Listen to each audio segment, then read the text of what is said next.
Okay, everyone, we're going to get started with the January board meeting, school board meeting. I would like our clerk to read the call to order, please, or the roll call, please.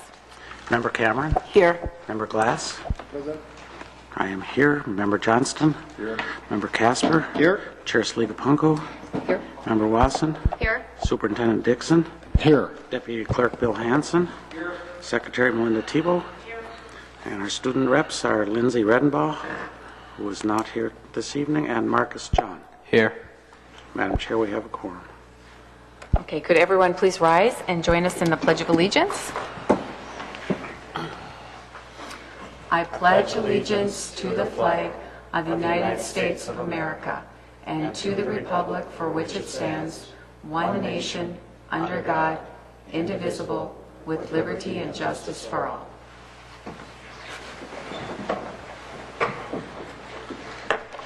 Okay, everyone, before we get started, as the chair for the new year, I want to get started on a good have a good start. And just some reminders about things.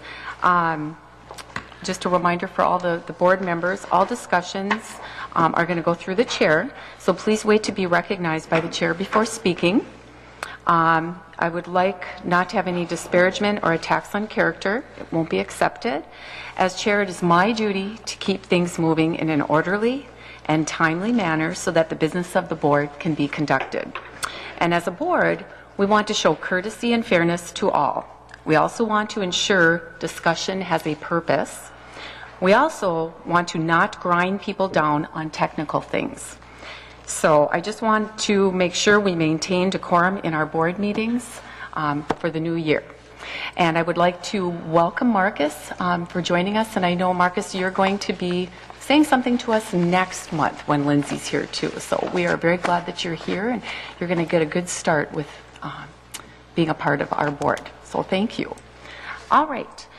We're going to move on now, and I would like to have a motion to approve the agenda, please. So moved. Okay, that's moved by Member Watson. Is there a second? Second. Okay, seconded by Member Cameron. Okay, and I see a light. Member Johnston? Yes, I would like to make a motion to amend the agenda. I'd like to add the following agenda items. The 2010 Chair and Clerk's refusal to allow board member participation in the agenda setting session on January 4th at 12 noon. Second, please. Okay, I'm not sure. Say that again. No, you are asking to... This is adding an agenda item. I'm making a motion to amend the agenda by adding this item. The Chair's refusal to allow board member participation in the agenda setting session on January 4th, 2010 at 12 noon. Okay, so we have a motion. 2011, excuse me. Okay. And we have a second by Member Glass. Yes. All in favor of the motion to... Point of order. Yes, Member Johnston? There is the discussion for motions. Okay. I will let you have a little bit of discussion. Go ahead. Thank you. Yes, it's very important, particularly as we get off to a new start on this board, that this board has to be open and transparent and allow all members to participate, even minority members. I think it's very important to get off on the right foot. I'd like to have a discussion now, and that's why I'd like to have this added to the agenda so we could have this discussion on what happened on January 4th, and hopefully with a goal to eliminate this in the future so we can have a better working relationship with this board. Okay, Member Glass? Yes, I also was present at the meeting on the 4th and was prevented from participating in the agenda setting meeting. And I want to say that is the 10th time that has happened to me. In each of the 3 previous years, I have attempted to participate in agenda setting meetings 3 times in 08, 3 times in 09, and 3 times in 010. And I wanted to start off the year with a direct participation, because so much is missed by not attending the agenda setting meeting and hearing the staff reports and listening to the debate as to what is important and what is not important to put on the agenda for this meeting. So I think it's imperative for this board to recognize that there's a lot going on in the agenda setting meeting that board members who are not there are missing out on. And so I think it's very strong. I feel strongly that we really need to have transparency for this board and to have it not be operating as a charade and to participate in the agenda setting process. Member Grover? The meeting in question at noon on January 4th was called, and a beginning of it was attempted by those members and board members and administrators who were there according to longstanding board policy. And we had two members who feel very strongly, apparently, that they should also be allowed to be there, as their presence there immediately created, or wasn't, it didn't happen, but it could have been what we have been accused of having and never have actually had, which would be an illegal meeting. We almost had them. They were suggesting that we have 4 board members in the room at an unposted closed meeting, which of course is not not just violates local policy, but much more importantly violates the state open meeting law. So the meeting did not occur. The way to change the process is to change the policy, and if a majority of the board chooses to do so, the board can certainly do that. But to storm a duly called meeting, which was not a board meeting for the board as a whole to be present at, was questionable at best. Thank you. Member Johnston, you have one more comment? Yes, I do. The bylaw in question is 9075. We looked at that bylaw in question. There is no need to change a bylaw unless this board, under their new leadership, wants to even make it harder to be transparent. The current bylaws of the state said that the agenda is set by the chairperson and the clerk, and there's nothing in there which denies participation from any member of the school board. I'd like to also remind this board that according to MSPB, the Minnesota State School Board Association, all school meetings, barring private things that could have issues of law enforcement, are all open to any school board member, and to deny school board members to sit in that meeting and even to participate is, I think, a legal act. I'd like to also remind the board here that if the board would have wanted one of us to leave to comply with the open meeting law, we would have done that. More important is that if there is a quorum present, that meeting can and should be publicized 3 days in advance, like all of our other meetings are. And that is what we can and should be doing, and that's why I'd like to have this item discussed on the agenda. Member Castor. Just a clarification, and I'm not sure if it can be answered now, but regarding special meetings, if 3 members sign requesting a special meeting, does the district then have to comply and hold a special meeting if 3 members sign stating they want a special meeting? I think under state, I'll double check, but I believe the state statute, that would be true. I'll double check that. So if You're asking a different question on this one. right, I'm asking, but you know, I'm just asking. So if 3 members signed saying they'd like to have a special meeting to discuss anything, they could, right? Yes. So in essence, 3 members could sign a document stating they'd like to have a special meeting to discuss greater participation in agenda setting. Correct. Okay, thank So, you. yeah, you're right. There's another way to do this, and that is 3 members would say but a special meeting is different in that what you would have is, it's really then a meeting of all of the board to discuss a particular item. Right. You're correct. Okay, thank you. Okay. we're going to vote on the motion to add this item from January 4th onto the agenda, correct? Did I get that right? Okay, all those in favor, say aye. Aye. Opposed? No. Aye.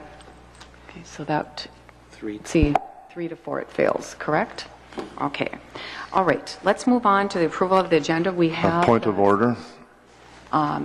Member Johnston? I'm asking to be recognized by the chair. Okay. I'd like to make a motion to amend the agenda to the following motion. To add an item on discussion on having the required hearing on closing schools before the decision is made per Minnesota Statute 123B.51, schoolhouses and sites, uses for schools and non-school purposes, closing subdivision 5. I'll second that. Okay, I totally missed that. Say that again.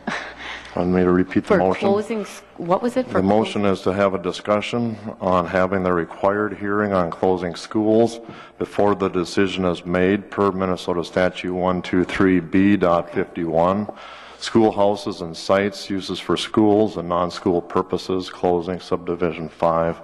Okay, Member Johnston, this came up, it's in the minutes from last month, that exact motion, and it was voted down.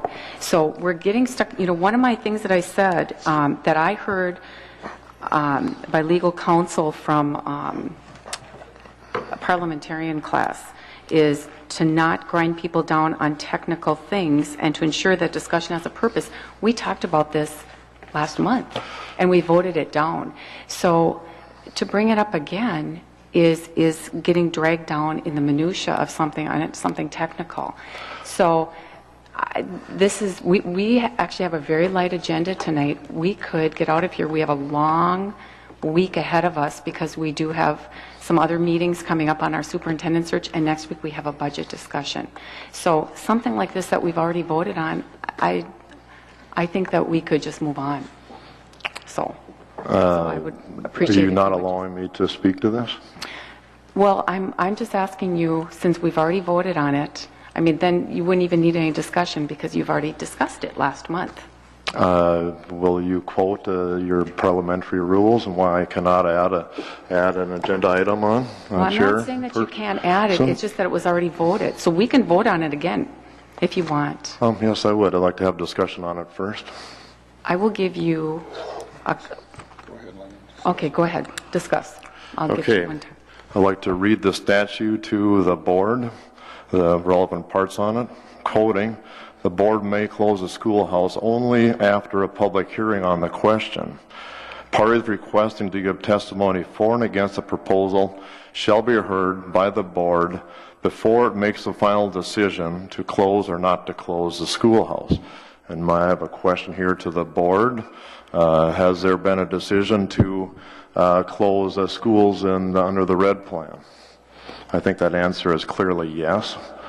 And obviously, I think I'm warning this board again. I will be doing this until while I'm on the board every time that we have to obey the law. We have to follow Minnesota statute. The statute is very clear that this board has ignored that statute, and I'm asking this again to have a debate on this and having us to do the right thing, and that's why I'm asking this board to vote this on the agenda item. Okay? Do you have a second? There was a second? Okay. There's a motion to add this to the agenda. It was a motion made by Member Johnston, seconded by Member Glass, to add the closing. Did you want to say something, Member Casper? Okay. Just as a point of clarification, if 3 board members asked for a special meeting to discuss the closing of schools in writing, we would have to have a meeting according to our own policies and state statute, right? That's what I believe. I'm going to double check it, but I think, I don't know, Bill, if you have that or if we, legal counsel could tell us, but I believe that is in statute. Chair Saliga, Bunko, members of the board, I believe that is the statutory language. I can't cite the statute number offhand, but I believe that's accurate. Member Casper. Okay. Member Grover. Madam Chair, on the subject of calling meetings, board members probably need to understand there's a huge difference between having a meeting on a subject and taking the apparent desired action. Also, I'll just make this a rhetorical question because I know the answer. I'll just ask it to the room. What timing does the state dictate that the required hearing be held within?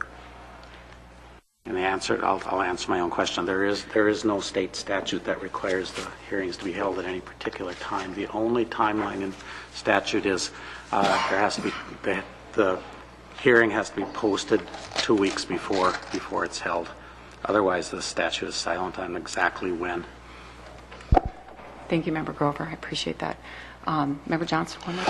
Yes, the correct the previous member's statement. Again, I will quote the law verbatim.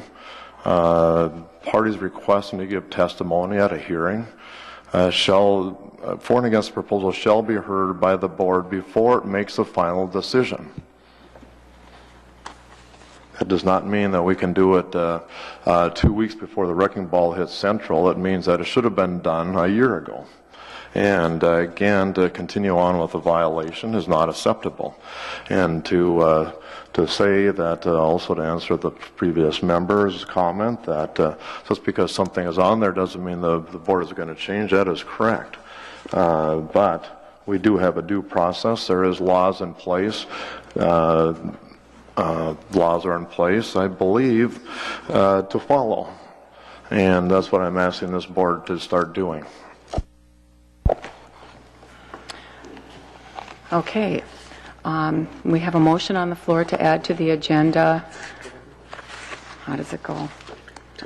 School closings, subject of school closing hearings, which I think is probably coming up in the spring. But okay, we're going to vote on this. All those in favor of the motion, say aye. Aye. Opposed? No. Okay, that fails 2-5. 2-5. Okay. All right. Let's move on. Let's approve the agenda. All those in favor of the approval of the agenda, say aye. Aye. Opposed? No. Okay, that carries 5-2. All right. We're going to move on to the special school board minutes. Let's see, am I right here? Minutes of the special school board meeting. So moved. Second? Second. Okay, so it's a motion by Member Wasson, seconded by Member Cameron. All those in favor, say aye. Point of order. Opposed? Point of order. The chair we has have to ask voted. if there's any discussion. You did not make that request. I do have discussion on this item. Oh, was I supposed to have discussion on that? I'm sorry. Okay, Member Johnston? Yes, I do have corrections on the minutes. During this meeting, it should be in the minutes that I made a request for written attorney opinion on the legality of the meeting. I made that request to Mr. Hansen. I also asked him and who gave him a verbal opinion that this meeting was legal. Such a legal opinion must be in the minutes, and I'm requesting that that be added to the minutes.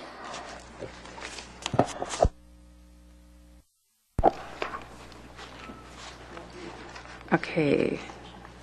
I don't know, I see something December here. 21st. December 21st, the special school board meeting.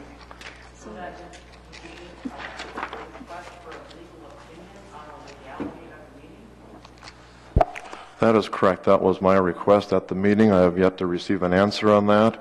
And since such a request was made at the meeting, before the meeting was closed, that should clearly be in the minutes. If you want, we can go over. I don't know if there's even any record keeping of those. If there isn't, I can get the verbiage on what I said to you later. So noted. All those in favor of the minutes, the special school board meeting, say aye. Aye. Opposed? Okay, that carries unanimous. Okay, let's move on to the minutes of the regular school board meeting. So moved. Okay, moved by Member Wasson. Second. Seconded by Member Cameron. And Member Johnson, you have discussion? Yes, I do have a discussion on this. First of all, I'd like to clear up to the board there that I've requested a copy of the DVD on this so I could go through the minutes. I haven't got that yet. I was told I was going to have to pay $10. I'd like to point out to the board here that this package that I get is worth probably $50 and a $10 request. In other words, denied me the opportunity to go over these minutes. I'll bring this up later, but that's first item on this minutes is that I was not given a copy of it by the school. I also have several corrections on this from my recollection. First correction is on my first motion that was put down on, I think, in the second to the bottom motion. The motion is put in there incorrectly. I'd like to remind the secretary that all motions must be put in verbatim or as close as possible to what was stated. And this was what was stated at the meeting, was a discussion on hiring registered architects and professional engineers to manage Independent School District 709 facilities. It's very important to get all of those words in there, including registered architects, including professional engineers. Professional engineers aren't construction managers. And again, reminding the secretary that all motions must be as they're given. The second correction is the next motion. Same thing on that one. This is what the motion should be reading.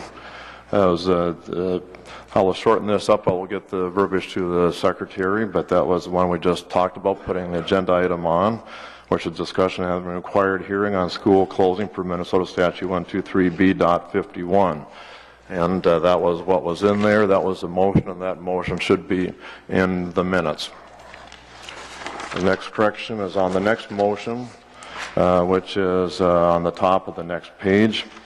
And that motion should read, discussion on the legalities of the DTA contract in view of it violating Advisory Opinion 10-015 from the Minnesota Department of Administration and rescinding Resolution HR-7-10-2792 passed by questionable board procedures on July 20, 2010. That was what the motion was, and that must be put in there as close as that as possible. That was what the motion was. I don't think you've been questioned, recognized by the floor. You don't have a contract with the DTA. Is the chair recognizing this person? As is the Duluth Teachers Association, if that helps any better. The Duluth Federation of Teachers? All right.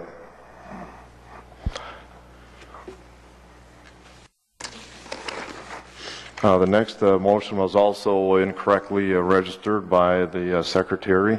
That should have read, discussion on the refusal of the chairperson to schedule a special meeting called by board members on October 21st per Board Bylaw 9070 to discuss the action of the chairperson in the handcuffing and removal of a member of the public attempting to speak on the board on October 19th, 2010. That was the motion that should be in the minutes. The next motion, which is down at the bottom of that page, also is an error.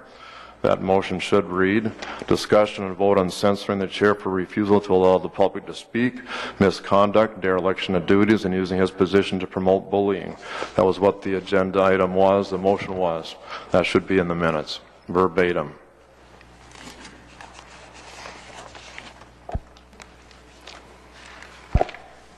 Okay, Member Glass? Yes, my correction to the minutes is on page 3, and about the middle of the page where you make where it says Bill Hansen made a brief presentation on the truth in taxation. I would like to recognize the fact that Bill Hansen spoke to the whole group for some 10 minutes using 12 slides, and nowhere in our records do we have a copy of those slides. So I think it's very appropriate for the handout that was distributed to us be made a part of the minutes so people can easily find the stuff in the future. And so whether it's in the minutes or whether it's in the business committee doesn't matter to me as long as it's easily accessible. And so I would make a motion to add this truth and taxation summary, which is 12 slides, 12 of these little boxes, to the minutes. Okay, I think that's actually a good idea to add that. But I don't know if we need to have a motion, just put it in the minutes, in that record. Thank you. Very good, thank you. Okay. Okay, Member Johnston? Yes, I've got one other suggestion along that same line. On the top of page 8, we had quite a long discussion on the potentially laying off of teachers. And on the top of page 8, we reference an item, a page that was handed out. That was a proposed sheet on budgetary considerations is referenced in the minutes. But since that was so key on how we came up with that decision, I would suggest here too that sheet should also be added to the minutes, as we referenced that a lot, similar to what Member Glass has suggested on the other one. Okay, so noted. Okay, we're going to vote on the minutes of the regular school board meeting. All those in favor say aye. Aye. Opposed? Okay, that passes unanimously. And let's see. We have the organizational meeting of January 4th. The minutes, could I have a motion? So moved. Okay, Member Wasson made the motion. Second. Member Cameron, second. Okay, any discussion? All those in favor say aye. Madam Chair. Oh, Member Cooper. We had a a change there. couple pages at our places Yes, from thank you. Melinda. Just one of them was actually not quite correct on page 2. In the middle of the page, in your green folder, was some red print there.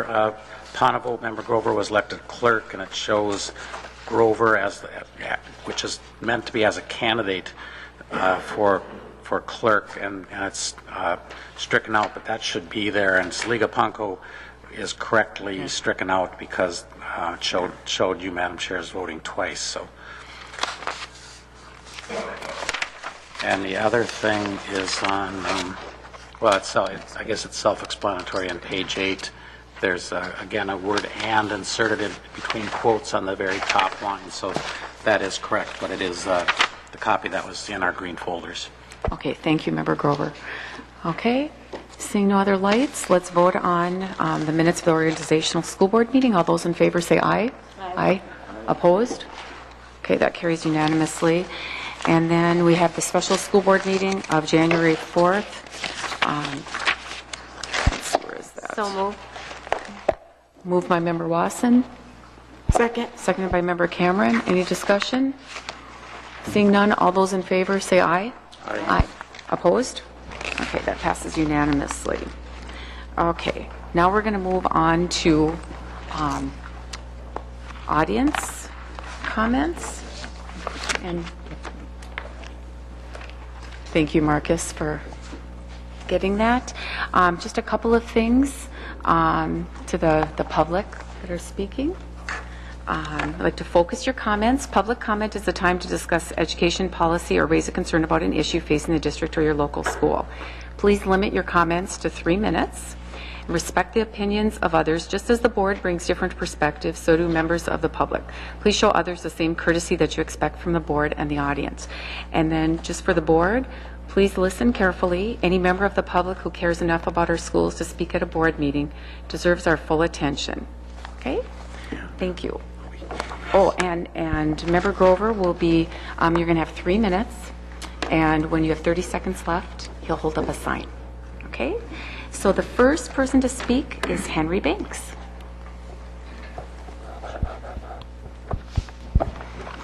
Madam Chair, I wanted to ask one thing. Yes? I've often Excuse me. felt for the speakers that they don't get an answer from us. So I don't object if we take an extra minute and have you respond to some of their questions to expedite the process. So No, I don't I'm think not talking we've about ever done debate. that. I'm just Yeah. talking about answer their question if they have a question. Anyway, that to me would help the process a bit too.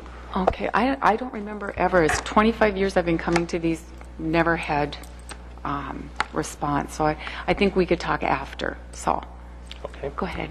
Thank you.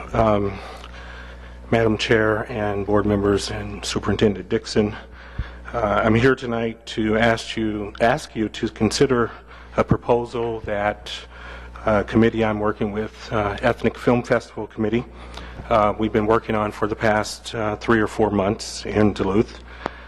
And right now we're communicating with the top Hollywood director, who wants to come to Duluth to work with our young people who might be interested in filmmaking as a career.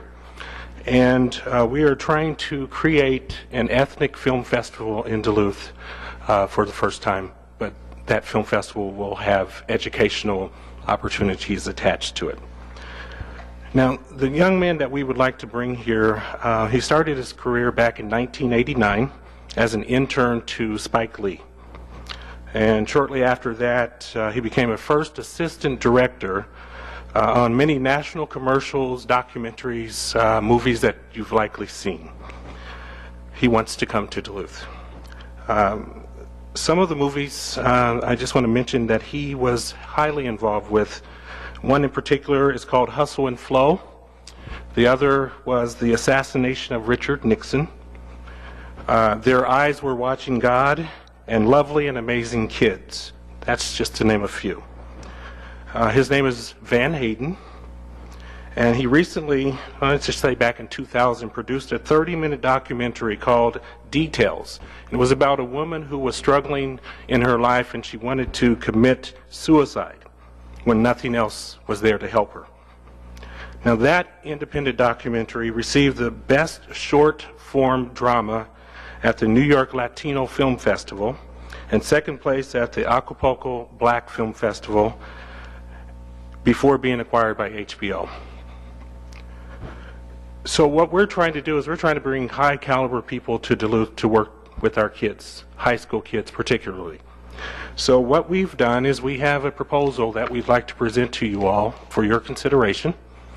I've come here before and I've gone to various departments here in ISD 709 and requested funds. And I've always been told, well, you're not a department at ISD 709, so you can't get any of our funding. Well, we're trying to be creative. We're trying to be outside the box. We want to do something for our young people who are in the high schools, but we want to do it differently because education is not just in the schools. It's outside the schools as well. So I have the proposal, if you would accept it and take a look at it and consider for your for the opportunity that we have here. Thank you. I don't have enough copies. Okay. Thank you, Henry. Appreciate that. We could make copies. All right, next speaker is Lauren Martell.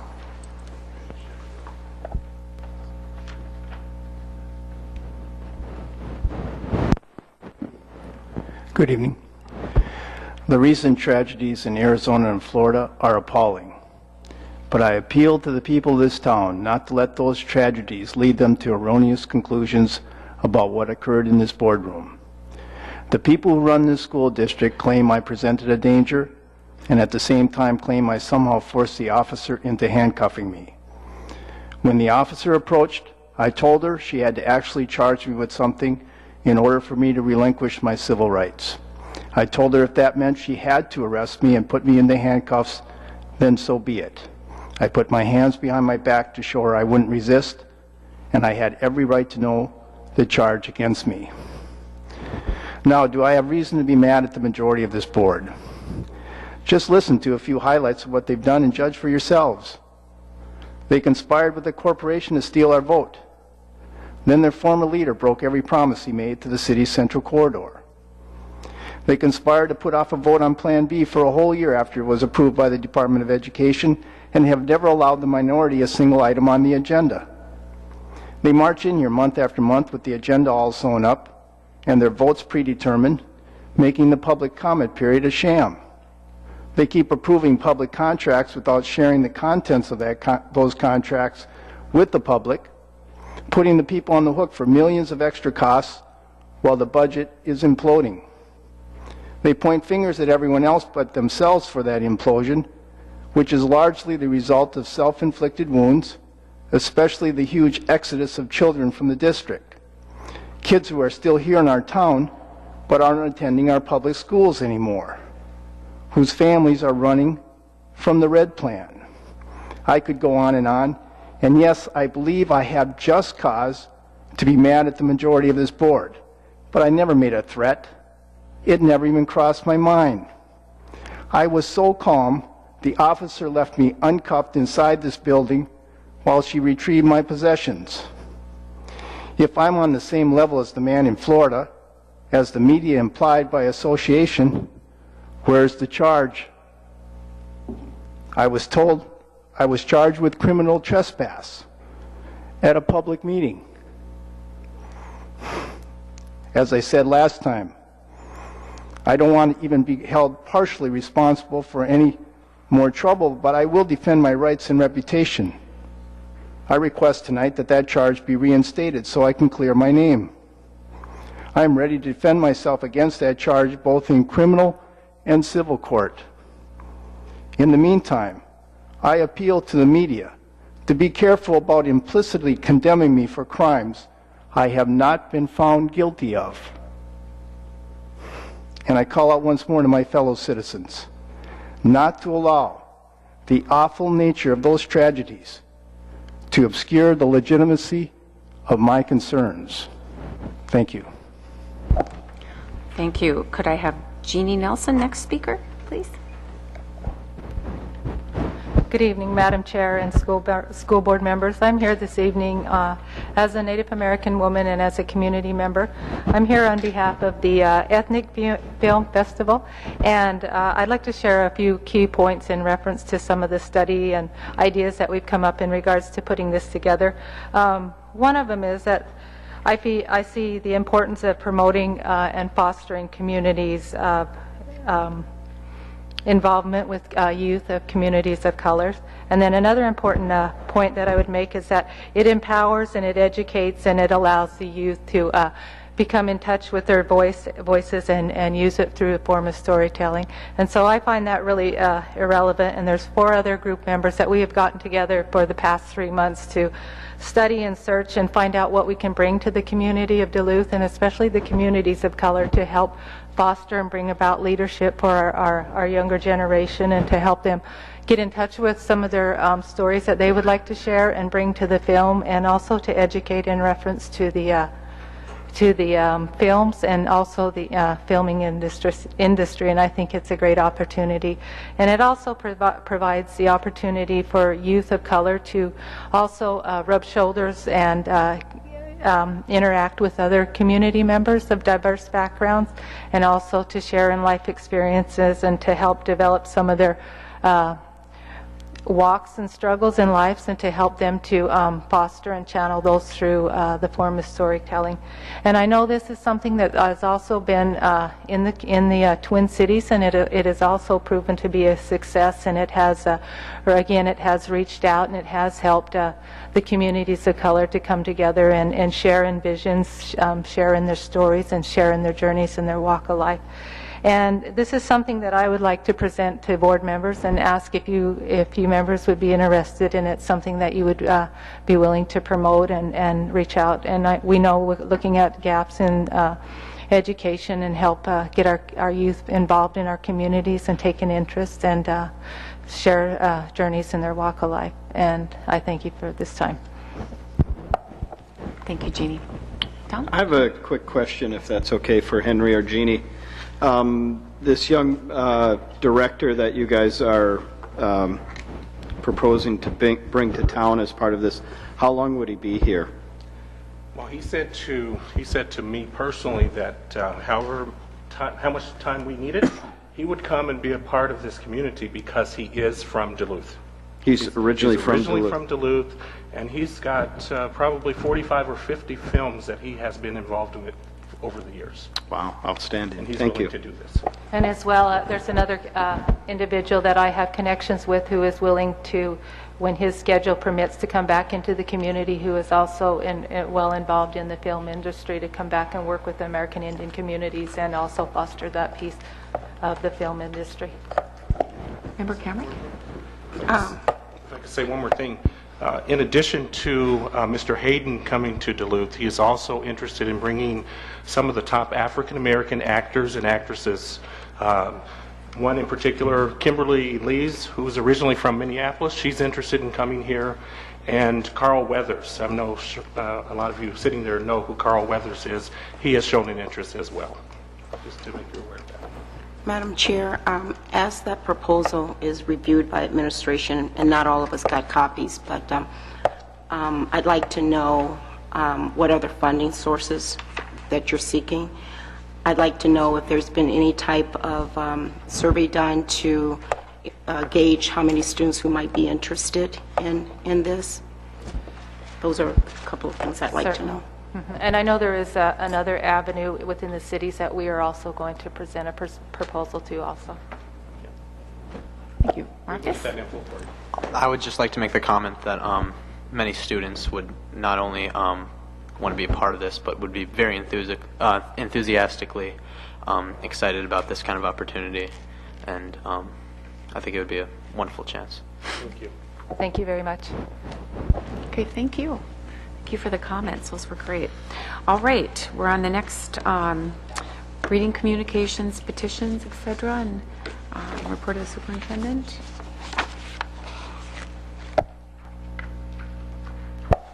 Yeah, members of the board, we've had one written communication since our last meeting. You see it there, a letter from the Lake Avenue Loafers social group relative to requesting you consider renaming the public school stadium. So you see that name in there as presented.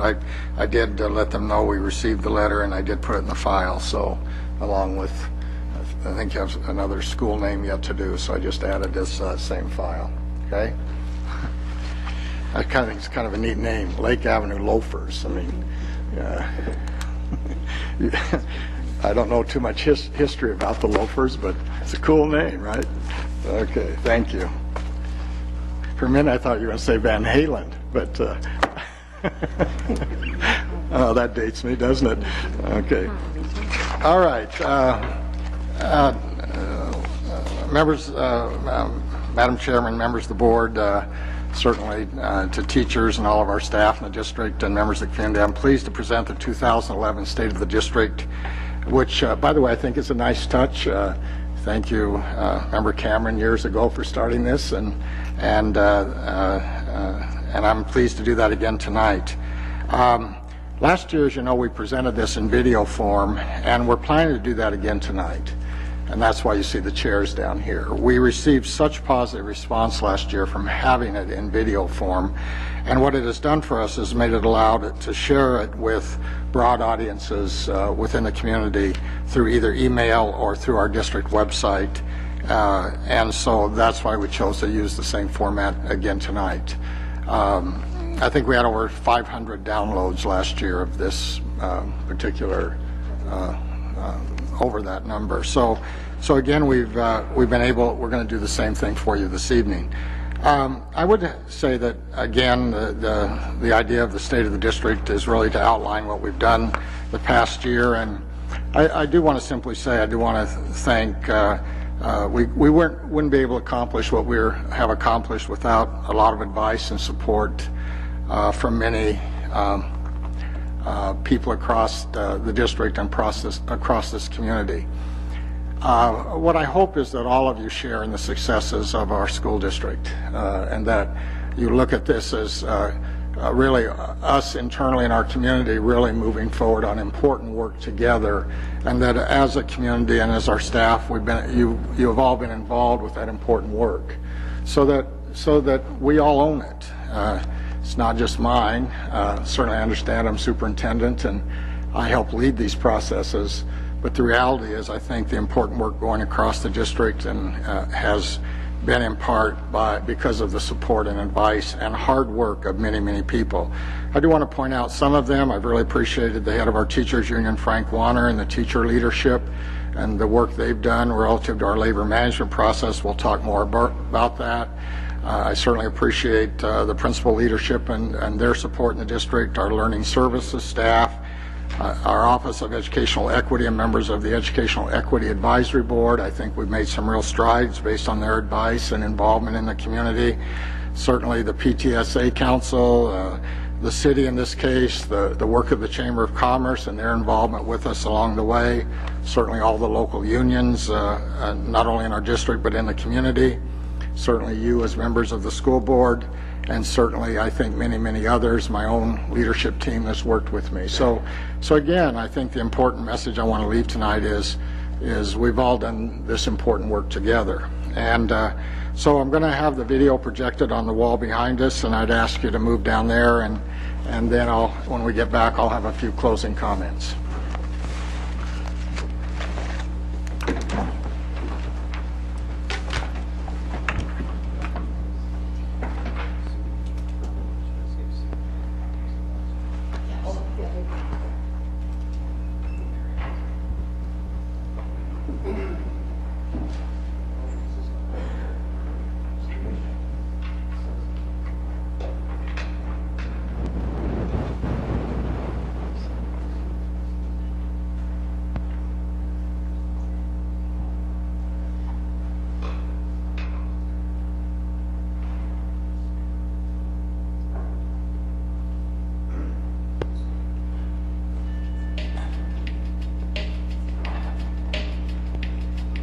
High achievement for all, a safe and welcoming environment, effective and efficient systems. These are the three aims of Duluth Public Schools. I'm Keith Dixon, Superintendent of Schools, and this is the state of our district.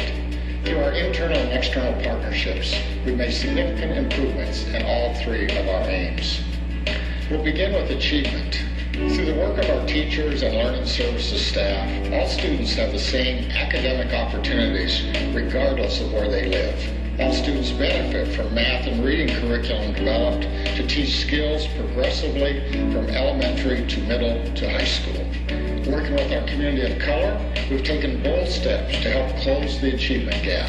Graduation is the expectation for all of our students. We've identified every student who needs help and provide interventions in all schools, including but not limited to instructional data coaches, integration specialists, all-day, everyday kindergarten, extended day and school year, and specialized curriculum materials. The PASS program trains parents on how to take an active role in their child's education. In September of 2011, students will enjoy learning in 21st century schools and classrooms. In addition to 4 completed elementaries, 2 newly updated high schools and 3 new elementary schools are built to ensure safety, maximize efficiency and environmental stewardship, and provide schools that are truly community spaces. You know, schools can't do this alone. We need to reach out beyond our school walls and work with our community to help build the fundamental assets that all children need to be successful. With that in mind, we're developing the Duluth Academy through partnerships with the city and Lake Superior College. The United Way Achievement Initiative and the city's prosperity agenda also provide community support for education through healthcare, housing, after school, and youth activities. We expect all of these interventions and efforts to have a positive impact on student achievement over time.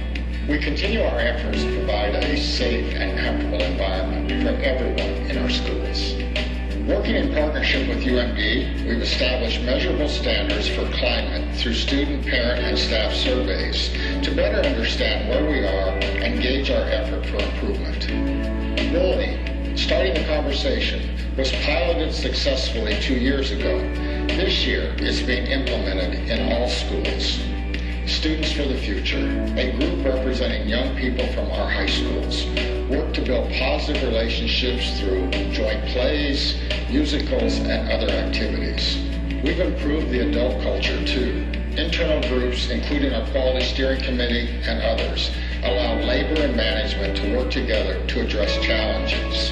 Transparency and ongoing two-way communication provide more opportunities for staff and community members to participate in key decisions. We've worked hard to be effective and efficient, especially in our budget and finances. While budgets will continue to be a challenge for most school districts, we're now in a better position to work cooperatively with our staff and the community to address the challenge. As part of last year's budget process, we made the transition from 3 high school buildings to 2. This helped keep cuts away from the classroom when we balanced the budget.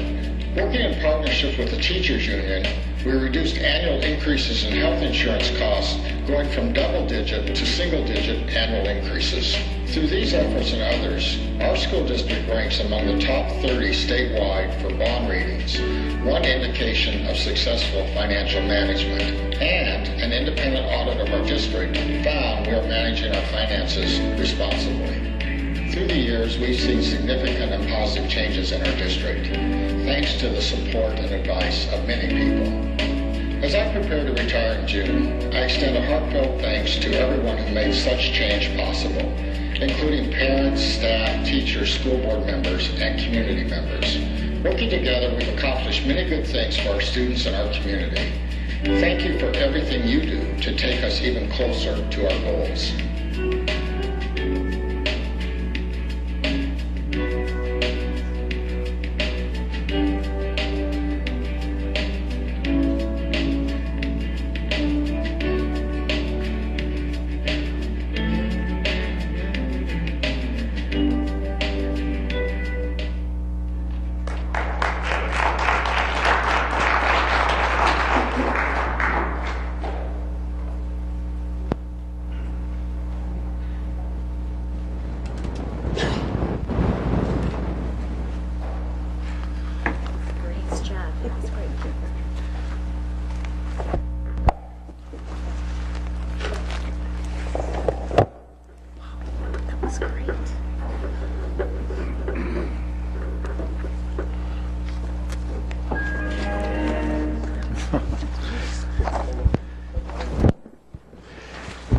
Well, I hope you note, too, I even wore the same jacket and tie tonight just to kind of make the continuity flow.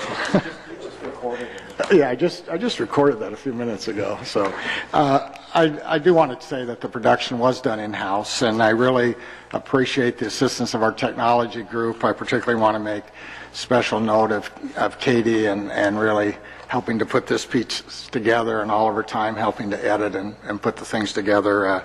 We didn't know if we'd have it right tonight, Katie. Katie put it together, finished it on Saturday, and came in on Monday morning. It was gone yesterday, so we were in a panicked state, seeing how much we could recover. So thanks to the technology division to get most of it back. I want to thank Mark Escala, the East High School, for composing and performing the music for us. And again, I want to thank all of our staff for providing the necessary visuals you see this evening. So again, thank you very much. Thank you so much, Superintendent Dixon. It was an excellent video and so much fun seeing some of the pictures of the kids and, great music. So we really appreciate all that you've done. It's been a great year. It really has. All right, with that, we'll move into our committees. And with the Education Committee, Member Wasson, could you present that, please? I sure will. This is the Education Committee report for January 18th, 2011. Under our presentation, we had an intercultural leadership project overview and summary with Joan Sargent and Shane Erickson. It was an informational item. Item B was transition for STC courses 2011 and 12. Mr. Gronseth presented that, and this was also an informational item. Item C was response to intervention RTI model with Dr. Dixon and Mr. Gronseth and Ms. Lake, and that was an informational. And the Haas Scholarship Fund, that was discussed, and there'll be a recommendation coming by next month, I assume, from administration. There are no other informational items. Item 3, we have the resolution for grants. On page 24, the acceptance of grant awards to the Duluth Public Schools. Would you like me to do that now, Chair? I will move the resolution of the acceptance of grant award Northland Foundation in the amount of $900 for Merritt Creek Academy Service Learning Project. That's resolution E111-2853, January 18th, 2011. Okay, Second. second. It's a motion by Member Watson, seconded by Member Johnston. Is there any discussion? All those in favor say aye. Aye. Opposed? Okay, that motion is unanimous. And Okay, if you want to move on. The Thank you. last item on the agenda are congratulations to these graduates, Craig Porter, Tyler Motz, Tanisha Fields, and Benjamin Golden. They will be awarded their diplomas. That is the end of the Education Committee report. Oh, I will move the Education Committee report. Thank you. Okay, we have a motion by Member Watson and a second by Member Grover. Is there any discussion? Okay. 1A. Member Casper? Okay. 1C. Member Johnston? Anything else? Oops, I forgot to put my light on. Okay, Member Casper, go ahead. Yes, we had Joan Sargent and Shane Erickson before us at our Educational Committee meeting last week, and they did a wonderful presentation about a program that they put in place out at Denfeld, started in 2006, and it was a 3-year process, I believe, ending in 2009, and they had presented really nice statistics and encouraging statistics about a process that they had incorporated or were involved in incorporating at that school. Last week as well, the principal, or one of the principals at East High School, Mr. Crawford, came before the Educational Equity Board or committee requesting some funding to use or to integrate that or to use that at East High School as well. It was tabled at the Educational Equity meeting for further discussion, and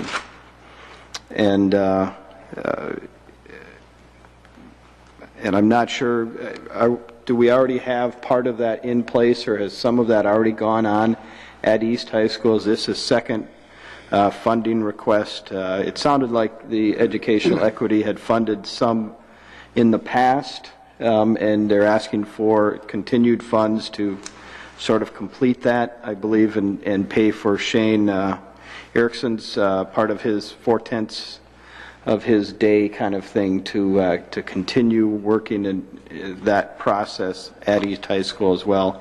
And I'm just looking for, so is this, you know, being new to this, it sounds like we sort of have two different models we're using. We're using the RTI and we're using the Intercultural Leadership Project. Or are they two separate things, or are they interwoven? And maybe looking for a little better understanding from you, Mr. Gronseth, it looks like. So if you could sort of fill in some of those blanks for me, I would appreciate it. So, if I could just clarify, Member Casper, were you asking about RTI and IDI? yes. Okay.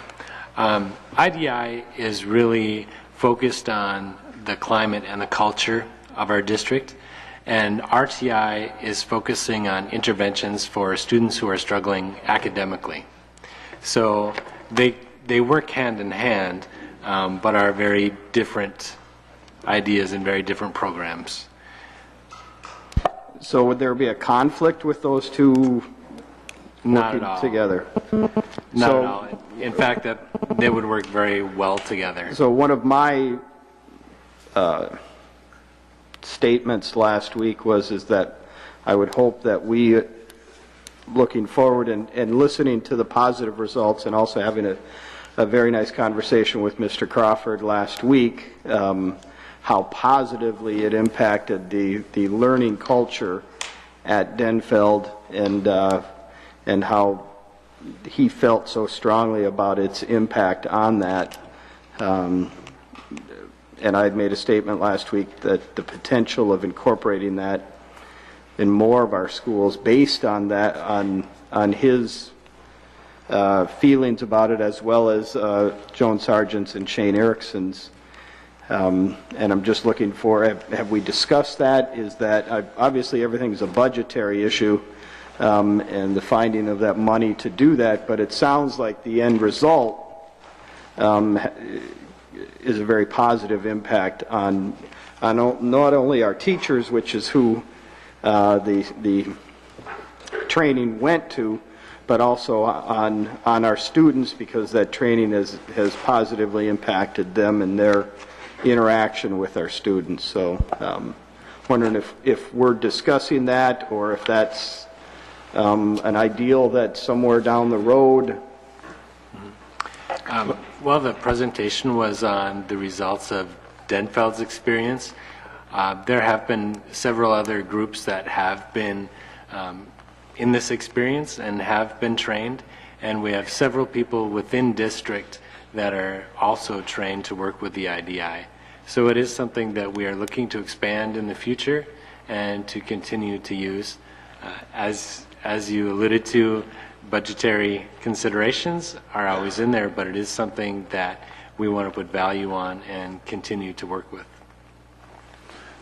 Let me add to that maybe a couple of other pieces as well.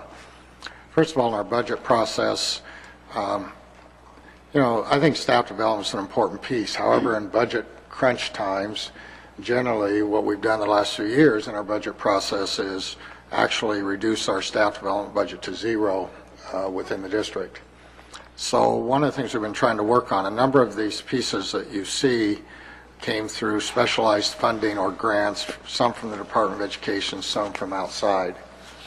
What Bill just said is, knowing that, what we've also tried to do in any of this is to create sort of what's called a trainer of trainer model. So you have people internally who have a high level of expertise, and then instead of hiring outside consultants at a pretty high rate to come in and help, you now develop that internal expertise to try to think about on a number of these initiatives to move it across the district, and certainly IDI is one of them. When you mentioned the leadership piece, after we went through the experience at Denfeld, we did meet with the principals, and based upon that experience, as you heard, had them go through that experience together, and I think it was a very meaningful outcome for them as well. But again, that was part of that funding stream that was from outside sources. Okay, some of that was under you heard the Safe Schools Healthy Student Grant, where we had $3 million a year for 3 years. Part of that was some of that funding as well.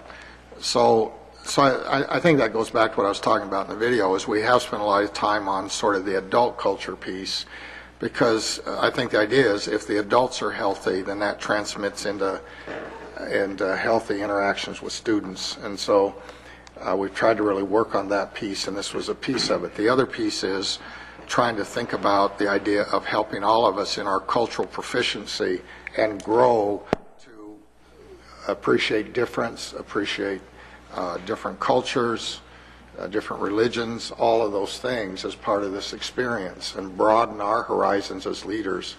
So that's where that's coming from. Okay. There was also a process under the same grants and same experience called restorative learning.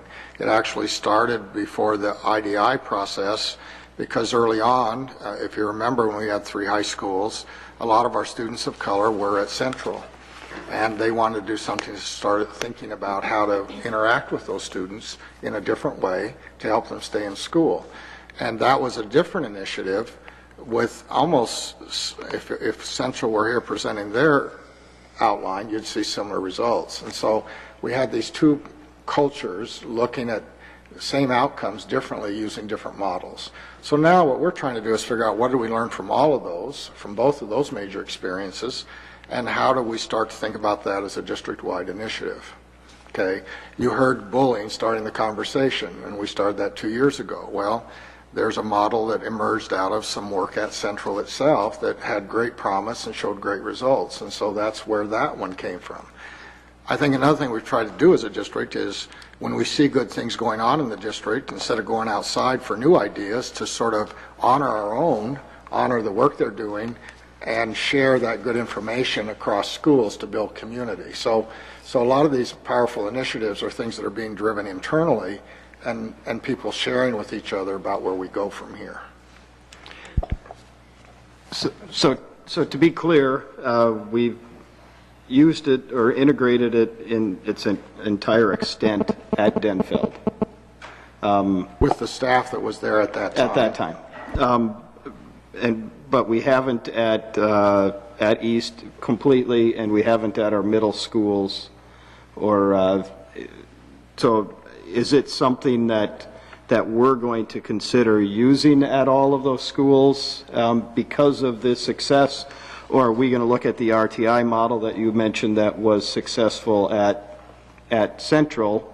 So I guess I'm just sort of asking, are we going to go a direction with this, or is this, it sounded like it had great results, but if we don't continue to look for those outside sources of funding to support it, to carry that further, it becomes something that as those teachers that were at Denfeld that are now at Central and are at East, and a third of them are here, and here, that message that they had and they had bought into becomes less and less of the message of choice, I guess. I'm not sure of the right title for that, but I just wanted to make a point of clarification.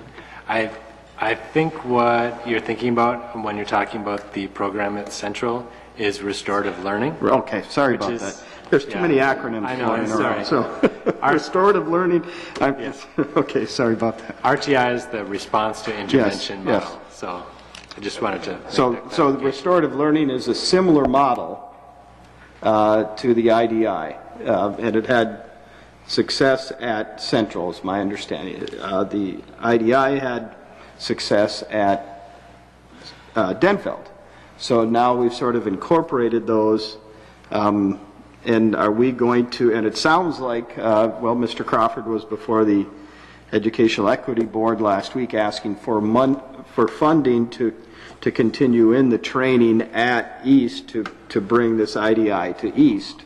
So I guess I'm asking, over a long series of questions here, asking, are we going to adopt one of those over another, and is it going to be our singular direction, or are we going to have one way of dealing here and one way of dealing here? My recommendation to you would be this. First of all, I'm glad Bill made a clarification. RTI, the response to intervention model, is a major structural philosophical shift in education that's going on nationally. You saw some of the information I gave you.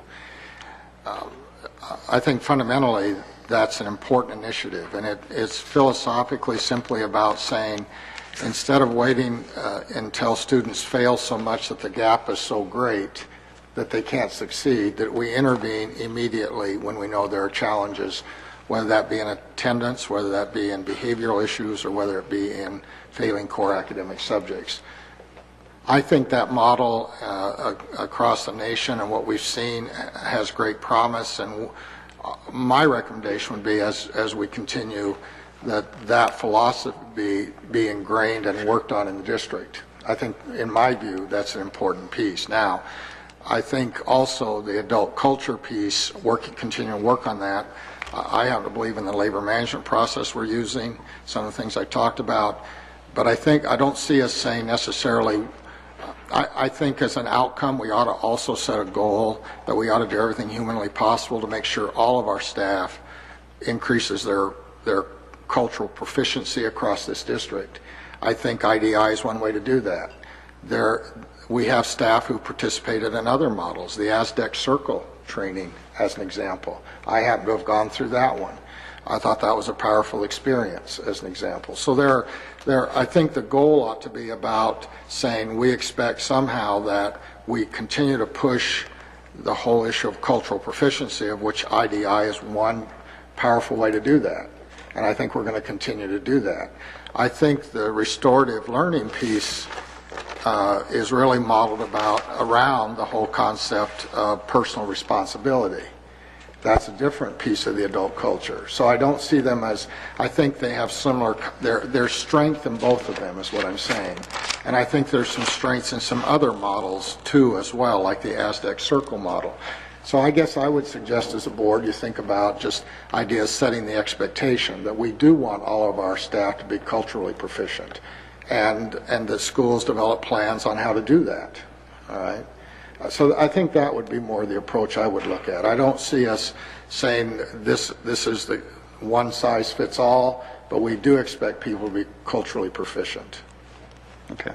So my question is, you answered part of it for me, is are we, because my concern is moving into the future as teachers move, and if we have one model, whatever that is or however it is framed, is so if a teacher's at Denfeld and then is at East, they have that same philosophy that has been built with them. So whatever school they're at, they have an understanding of these issues and how to deal with them, how to work as a cohesive staff in those areas. So I guess I'm just asking, are we sort of...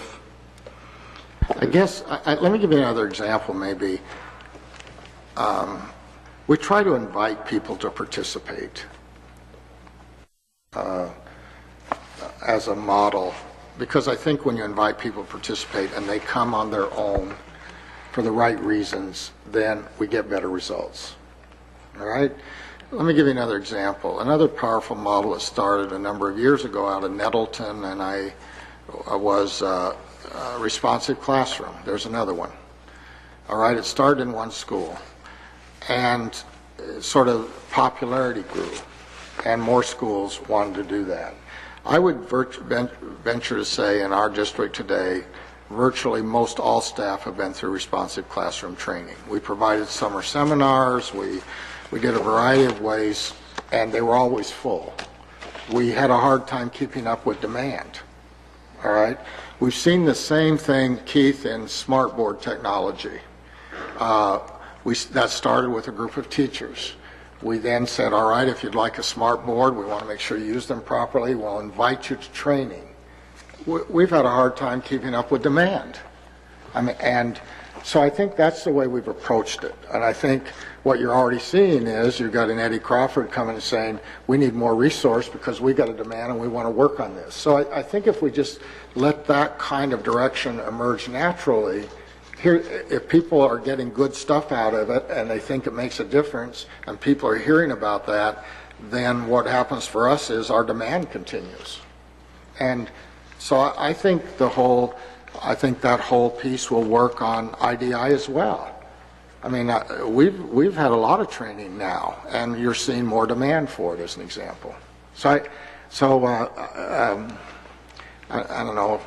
I guess that's what I'd say. I don't know if that answers your question, but I think over time, as much as we can support through outside funds and through trainer of training and releasing people to help, we'll get there, but it won't be overnight.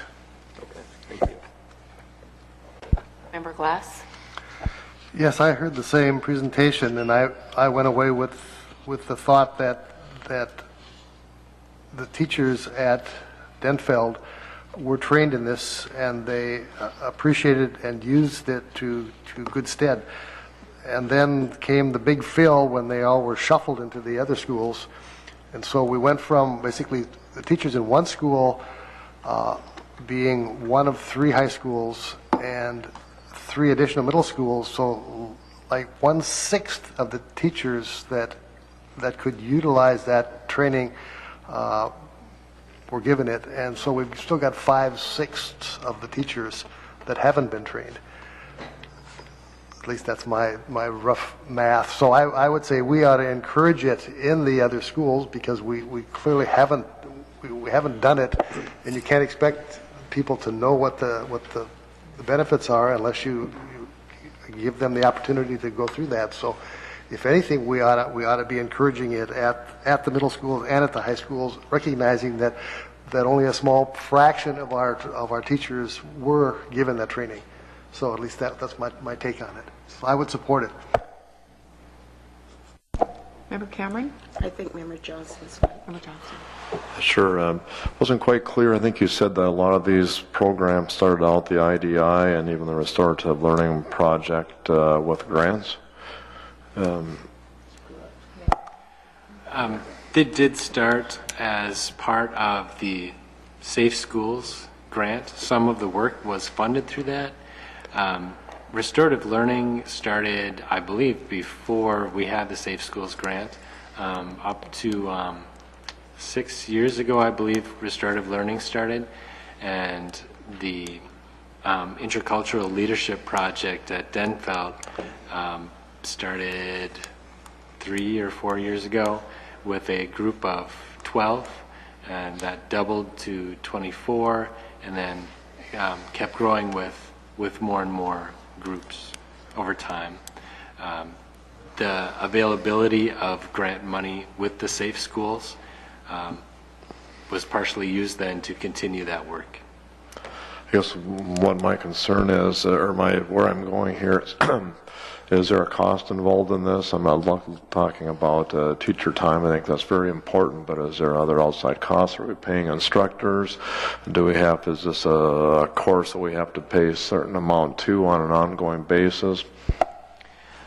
As Dr. Dixon was speaking to, we have train-the-trainer models. So initially, yes, there was a cost to bringing trainers in to get people up to the expert level. But now we can lead those groups in-house. In fact, Dr. Lake is proficient in the IDI, which is the Intercultural Developmental Inventory, which is actually a testing tool, so that she can also help lead those projects. I'm hoping we can do that in-house. It sounds like good, just again, save some costs. So that's what I'm worried about here, particularly with our budget here. And if we can continue that, that's certainly a good idea. I think we're all kind of mixing up, talking about both the IDI and the RTI. So let's ask the question on that. If the chair is okay with it, I think we're kind of going between the two, or should I want me to hold off and Hold RTI? off, because Member Cameron wanted to talk about, because that's a different item. Sure. Okay, thank you. I just wanted to say, as Superintendent Dixon talks about expectation as far as cultural competency or cultural efficiency, we don't mandate, we can't mandate what developmental courses our teachers take. And there is a cost for the IDI, which I totally support. And Eddie Crawford did receive partial funding for East from Education Equity, and the reluctancy on some members of Education Equity to not totally fund it is because they do believe that everyone within the district should go through the training. So even if we did provide the funding, teachers have to take the time off to attend the class. We can't mandate them to attend. And some members strongly believe that if we're going to invest in IDI, it should be district-wide. And I see a big difference between, yes, IDI and the response to intervention, which I think that response to intervention within a classroom can be basically incorporated with little money, because it's basically adopting a practice of how you interact with a student. And we can do that with just how we ourselves, exactly, different. Okay, thank you, Member Cameron. Okay, we're going to move down to letter C, and that was Member Johnston. You had a question about that? Yeah, sure. And we've already been kind of discussing this, but just a more exact question. I think, Ms. Lake, you mentioned during our meetings there that we're already moving in this, and this seems like we're already going there. And again, is there the same question then? I guess cost on this too. What is there a cost? Is this more of a philosophy? Are we paying trainers again? And what can we do this in house? Can we save some money there, or just kind of give me a rundown on costs and also where we're going? response to intervention. It really is a philosophy and a framework of how we do education. It really isn't a program that requires purchasing anything.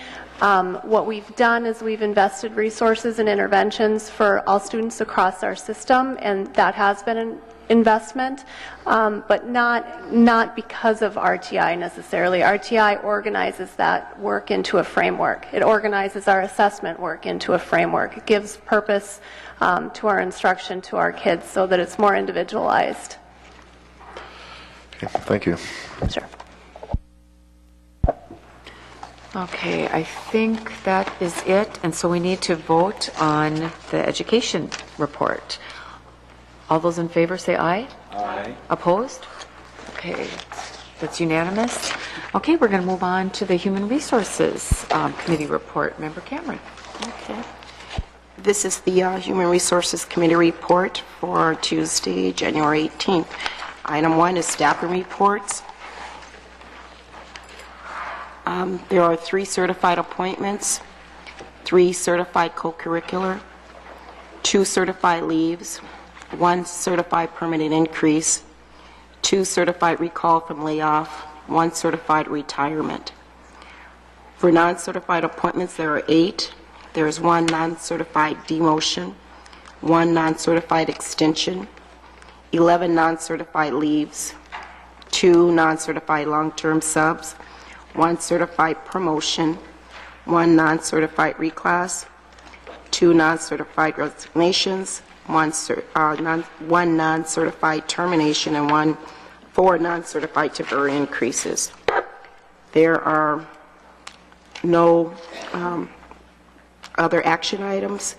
There are no information items at this time, and there are no future HR items at this time. And Madam Chair, I'd like to move the HR committee report. Second. Okay, Member Cameron, thank you. Let's move the report, and Member Wasson, second. Are there any discussion? Okay, seeing none, we will vote on the HR report. All those in favor say aye. Aye. Opposed? Okay, that carries unanimously. And with that, we're going to move right on to the business report. Gee, that was almost as short as the other one. Thank you, Okay. Madam Chair. Member.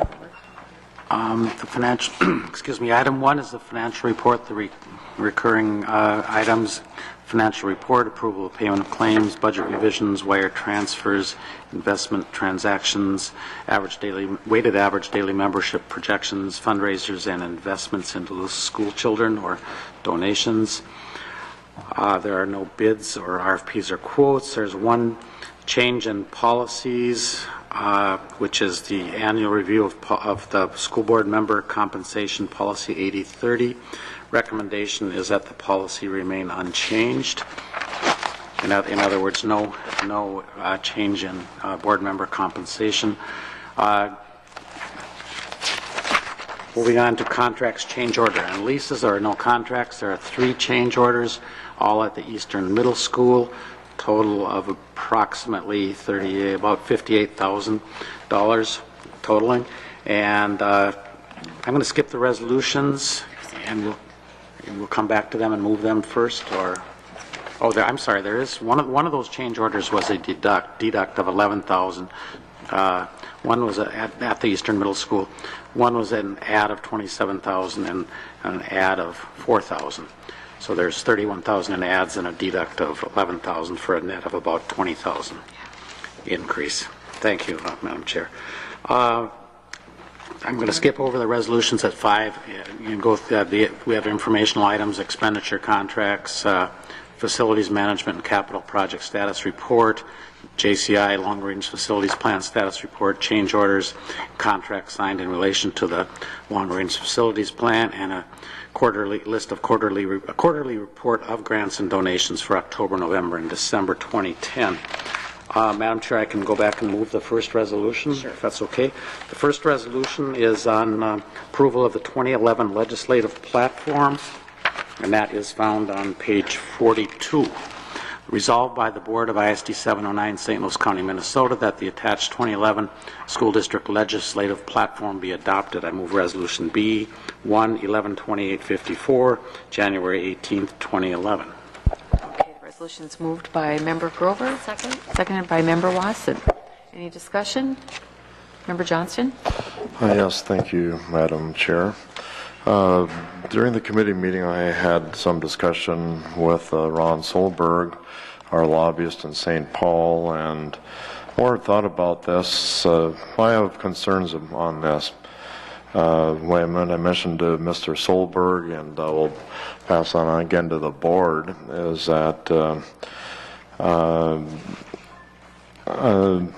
it seems very, very simplified, and letting us read one part of it here, if that's okay.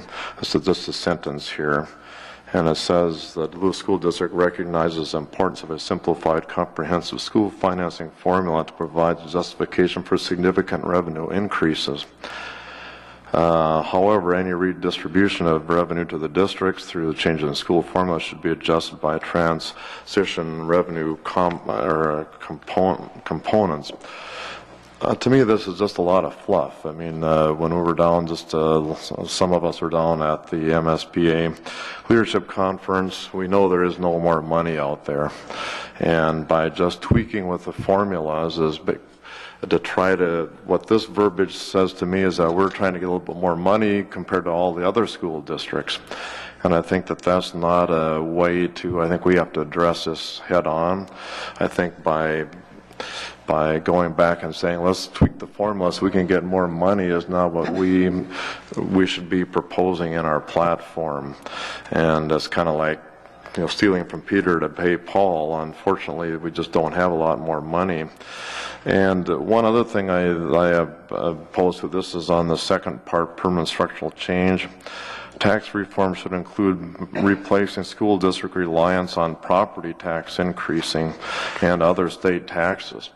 Again, I don't think that we should be advocating here. We're already one of the highest taxed districts per student in the state, and to be advocating for more increases in property taxes, I just think is not where we should be going. I don't think that's going to sell good to our publics.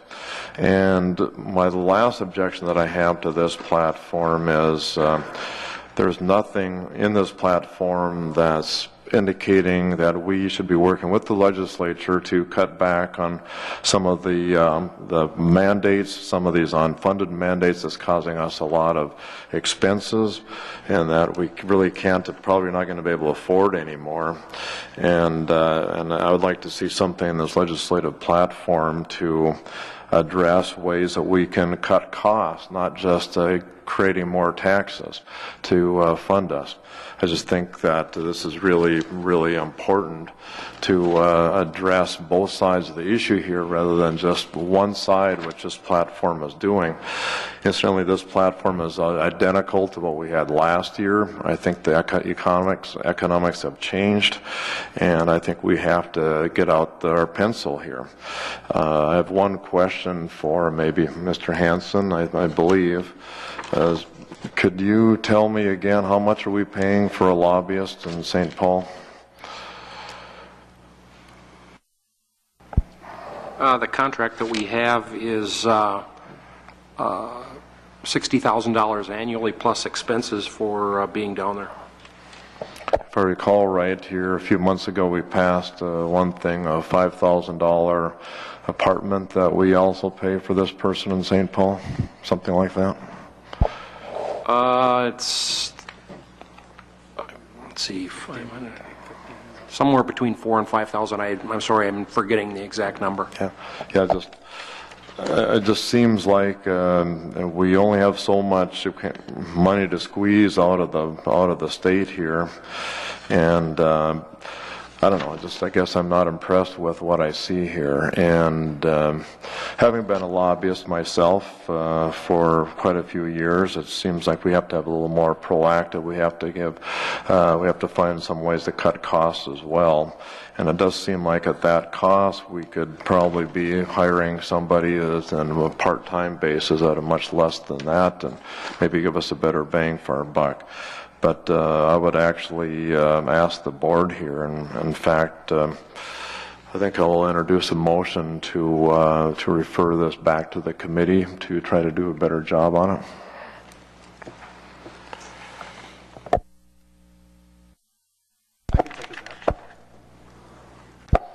Again, Okay. Is there a second? Yeah, seconded by. It was seconded? Oh, I didn't hear that. Is that correct? Gary, did you second? Thank you. yeah, again, So what are you discussion. Okay, discussion. Oh, I guess I oh. need to know what exactly. I think I said kind of my part already, so I won't have any more discussion on that particular motion.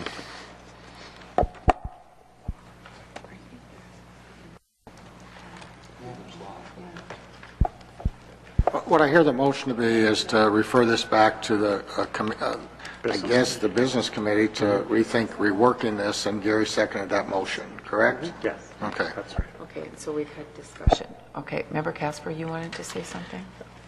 Yeah, new to the world of needing a lobbyist. What does our lobbyist do for us? And as a district, what risk do we run not having a lobbyist?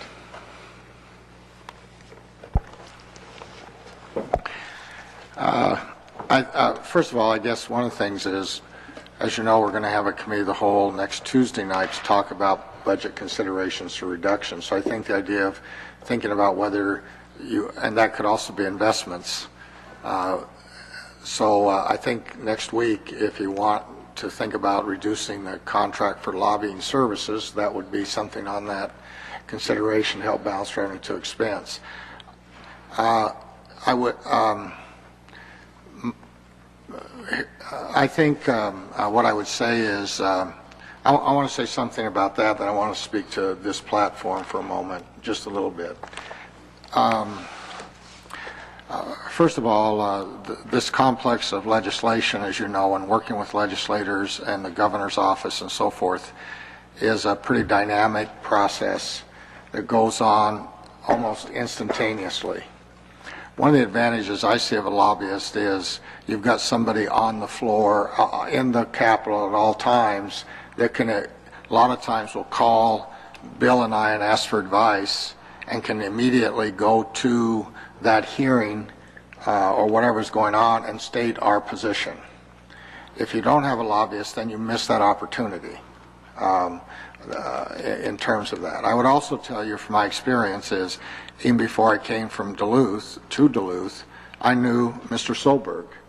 He's one of the most respected lobbyists down there. He has lots of relationships with all of the legislators. Everyone knows him. He's respected for his integrity and the work he does, and so his opinion matters. And I think over time, that makes a big difference to Duluth Public Schools advocating for our needs. We have reduced this contract over time. In terms of what we're paying Mr. Solberg for this service, and we could, from between now and then, put together a lot of benefit. But he's been a big player at the Capitol. He called today 2 or 3 times, needing information on things going on today at the Capitol. If we don't have that position, then that is lost. We can't jump in a car and say, well, one time let me give you an example, last legislative session. Ron said, you've got to be down here, Keith, to help with this presentation. So I'm down there. I'm on my way back. I make it to about Forest Lake, and the phone rings, and it's Mr. Solberg. He says, I need you back. But it happens that instantly. So one of the advantages I've seen for us is we just can't jump in a car and run down there 2 hours and a half to get there. By then the testimony may be over. That's what I see. We've got this instantaneous, ongoing communication with him because things are coming up and committee meetings are called and within an hour's notice, and here's the topic and what do we think. So that's kind of some of the interaction I see. So, if I may, do most districts in the state have a lobbyist? Larger districts, yes. All right. Now, in addition, sometimes what smaller districts will do is form a consortium and buy lobbying services for a group of districts. Actually, Mr. Solberg at a time was, I don't know if he still is, but he actually not only worked with us, he worked with a number of districts in this region, the smaller districts, and when he worked for us, they paid us for part of his time. I believe that's the way it was set up.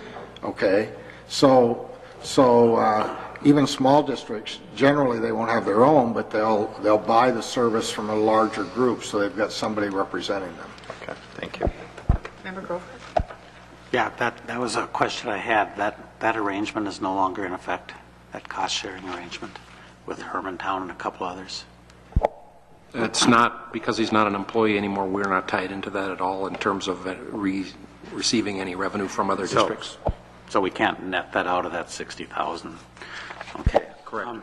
One thing possibly is the negative connotation of the term lobbyist, because the legislative, especially when Keith was referring to the flow of information, some of it is just that. It's providing a vehicle, and with a vehicle for the free flow of information and the rapid flow of information in both directions. And with cell phones, you've got to have someone on the ground, or else someone else will be ahead of you in that process of getting a legislator's ear with information and requests, etc.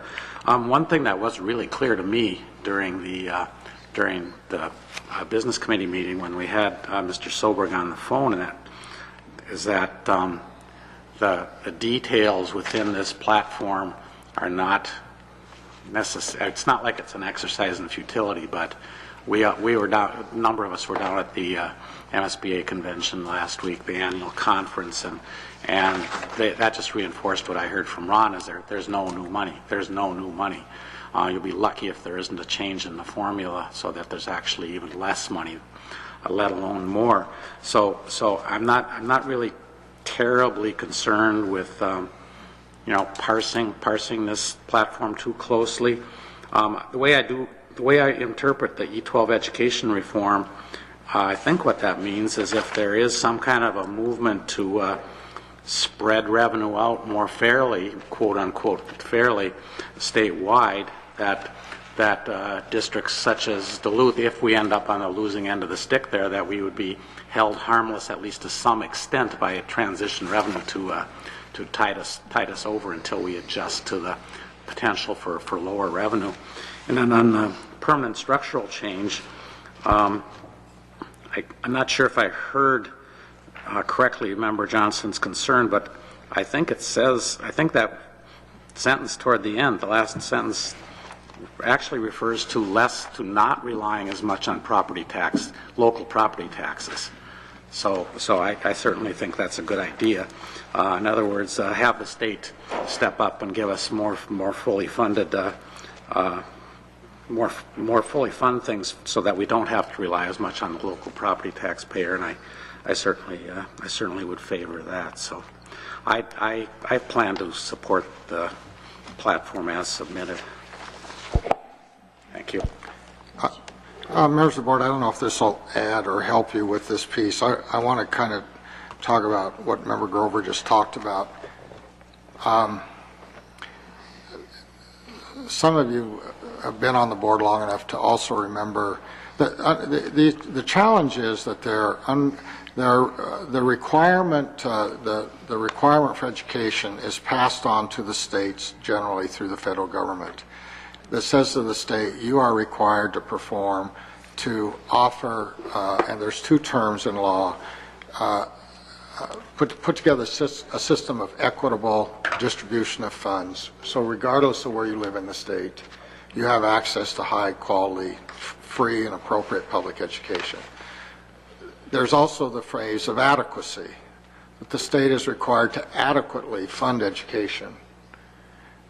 A number of years ago, it's near 15 years ago now, a suit was actually brought against the state by superintendents in the state, saying that the state was not following federal law regarding both equity and adequacy. These items that are on here about educational reform or permanent structural change and so forth are still an outgrowth of this 15-year history. The state's on the edge of being sued again for the same issues. and it's just a matter of whether they're going to deal with this or face another lawsuit at the state level. Because what happened is, as you know, we've seen more move from state-supported authorization aid and more to levy. And when you move more to levy, then what happens is it now goes against net tax capacity of your community. At our budget meeting next week, we will talk about how we compare to other communities, because I want to leave the impression in terms of how we tax compared to other districts. I want to show you that sheet next week. But so I think some of these things I would just say, I think you heard it in Mr. Solberg's voice, is there's lots of forces at work down there, and we have to be careful what we say here, but it goes back to this whole issue of adequately funding public education and distributing the funds equitably. All right, so some of these words like under educational reform or permanent structural change. This issue of permanent structural change has been part of this discussion from the lawsuit for years, and it came up again the last few years. Governor Pawlenty actually tried to pull together a blue ribbon committee to find some way to deal with the whole issue of the structural change to fund public education. That blue ribbon committee, they even hired a big consulting firm out of Denver, Colorado, could not come up with a solution to adequately and equitably fund education in Minnesota. That still goes on underneath this sort of wording. That's a whole political discussion down there right now. So I just want you to know that I think you're right. I think you heard from Mr. Solberg in his voice, well, yeah, you could change this or that, but we don't know as we sit here all the other political forces at work down there at any given day or time. That's all. I'm just, okay. I don't know if that helps. Thank you, Superintendent. Member Johnston? Yeah, I certainly hope that the member Grover mentioned about the lack of reliance on property tax. Hope that's what it means. It isn't real clear, so that's one thing that could be clarified. I'm hoping that's what it means. I guess I wasn't saying that we shouldn't have a lobbyist. That wasn't my intent here at all. And I think it's very important with the school district our size that we do. My intent more was to bring up the fact that I think that there's a real paradigm shift going on when it comes to funding in governments. I think all of us found out, we've all found out, Mr. Solberg told us very clear. And I think it would actually behoove us as a district here to be a little more proactive in finding ways to, say, for example, talk about unfunded mandates, other ways that we could maybe cut costs that we can't because of unfunded mandate type laws. And so I guess I'm just suggesting to the board here that it might be good to refer this back to the committee and look at this, because I think we have an opportunity here to I guess you'd call it that, faced with a budget deficit of $6.2 billion in the state, about 20%, we could maybe try to be more proactive and start addressing some of these things in this. Okay, we have a motion to table this, I guess, or refer back to committee. We're going to vote on that. All those in favor say aye. Aye. Opposed? No. No. Okay, that fails 2 to 5. Okay.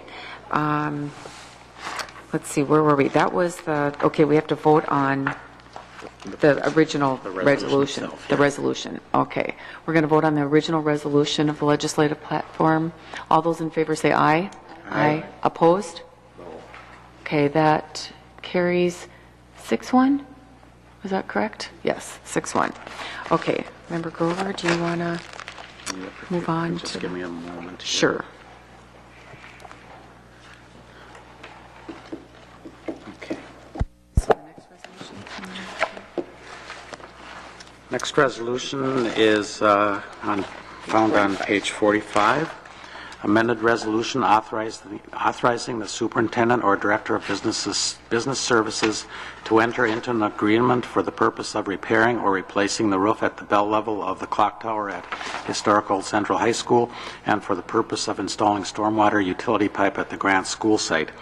Now therefore be it resolved that the board hereby specifically authorizes the superintendent or director of business services to request quotes or approve a change order to the current contract for the roofing work in progress at Hawks, and to enter into a contract or change order where the total cost of this work does not exceed $100,000, and request quotes for the materials and labor required to install a section of storm sewer at the Grant School site, and to enter into a contract where the total cost of this work does not exceed $100,000.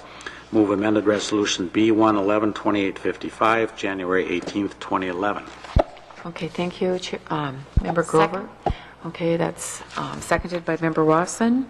Any discussion? Member Glass? Yes, it's the verbiage as a change order. Why are we not just doing a change order? Why are you needing a resolution to go this way when in fact the change order would be the obvious thing to do?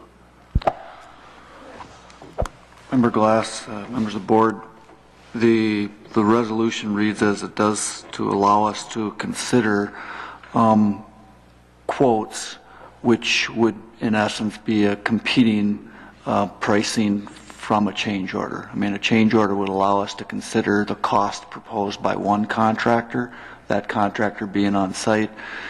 Allowing us to request quotes and consider them will allow us to compare that work from another contractor. And since it is the type of work that can be done independently, it doesn't have to be directly tied. I thought it was in the best interest of the school district to consider both. Great, do it. Okay, no further discussion. Okay, we're going to vote on this resolution. All those in favor say aye. Aye. Opposed? Okay, that's unanimous. Okay, then we're going to go back to the business report. Yes. Madam Chair, I move the remainder of the business services report for January 2011. Second? Okay, that's moved by you and seconded by Member Wasson. Okay, are there any items? Okay, Member Casper? 1F. Okay, let me get to that.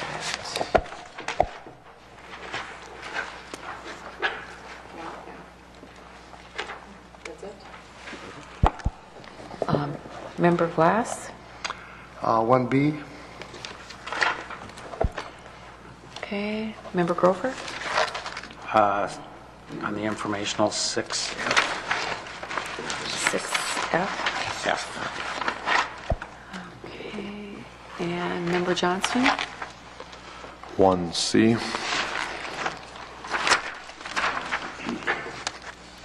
Okay, that's it? And I would like to have a separate vote on 3A1.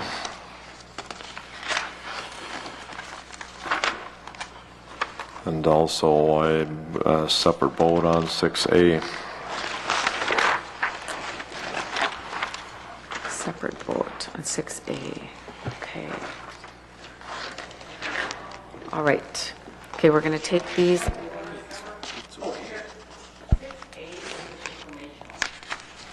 Oh, okay. So yeah, I guess we don't vote on it. Usually the committee votes on the whole report anyway. I certainly would like to see us not vote on informational items, but the custom appears to be that this board always does vote on informational items. So, because that's why I'm asking for that. If we don't vote on informational items, that's fine with me.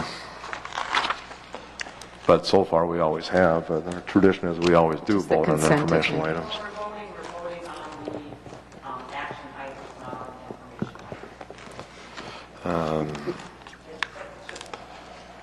That's information. Well, we just passed the Human Resource Committee vote, and it was all informational items, and we voted on it, as we did on the education thing. So, yes, we do vote, and we, by de facto, approve all the informational items. I mean, I don't think we should be doing that, but that is the way we do it.